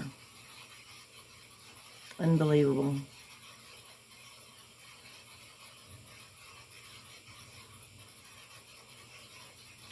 She is stalling.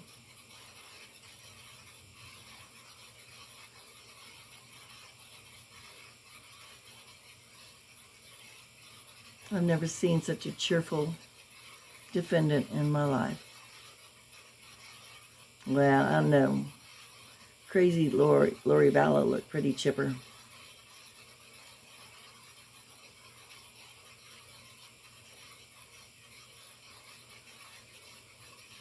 That bailiff, I love how she just keeps a straight face, no emotion, because she's probably like, she don't have time for this foolishness.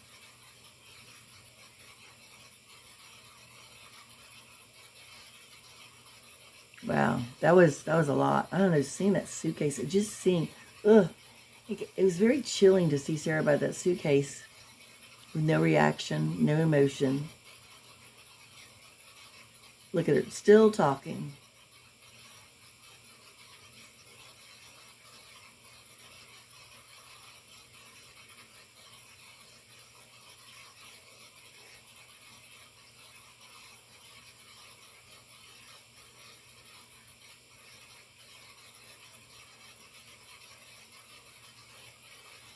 She still has her pink handcuffs, bless her. Wow. Unbelievable. Okay, guys, that wraps this up. Well, right now this is Sunday night, almost Monday. What is it, the 28th at this point now? It will probably, hopefully it'll go out Monday, but that was very long. And I will just continue on and see how much I can get up of the, continuing, because there's just so many interesting things in this, and many, many sad things, and I don't like to be a hater, but I will just say, I say dislike, that sounds a little bit, I dislike Sarah more and more every time I see her, but it's okay, because at least maybe George and his family will get some justice, and you can never get back the horrific things that were done to him. But anyway, so it's just I'm kind of speechless at this point. That was a lot. Okay. All right. Thank you all so much for watching, commenting, subscribing. I really do appreciate each and every one of you. I love you. Let's take a deep breath. They always say drink lots of water, because this, I'm sure this has affected many of you, and excuse me, it's definitely affected me. So take a deep breath, do something funny or watch something funny. Be kind to someone, be kind to you, and I'll see you the next time.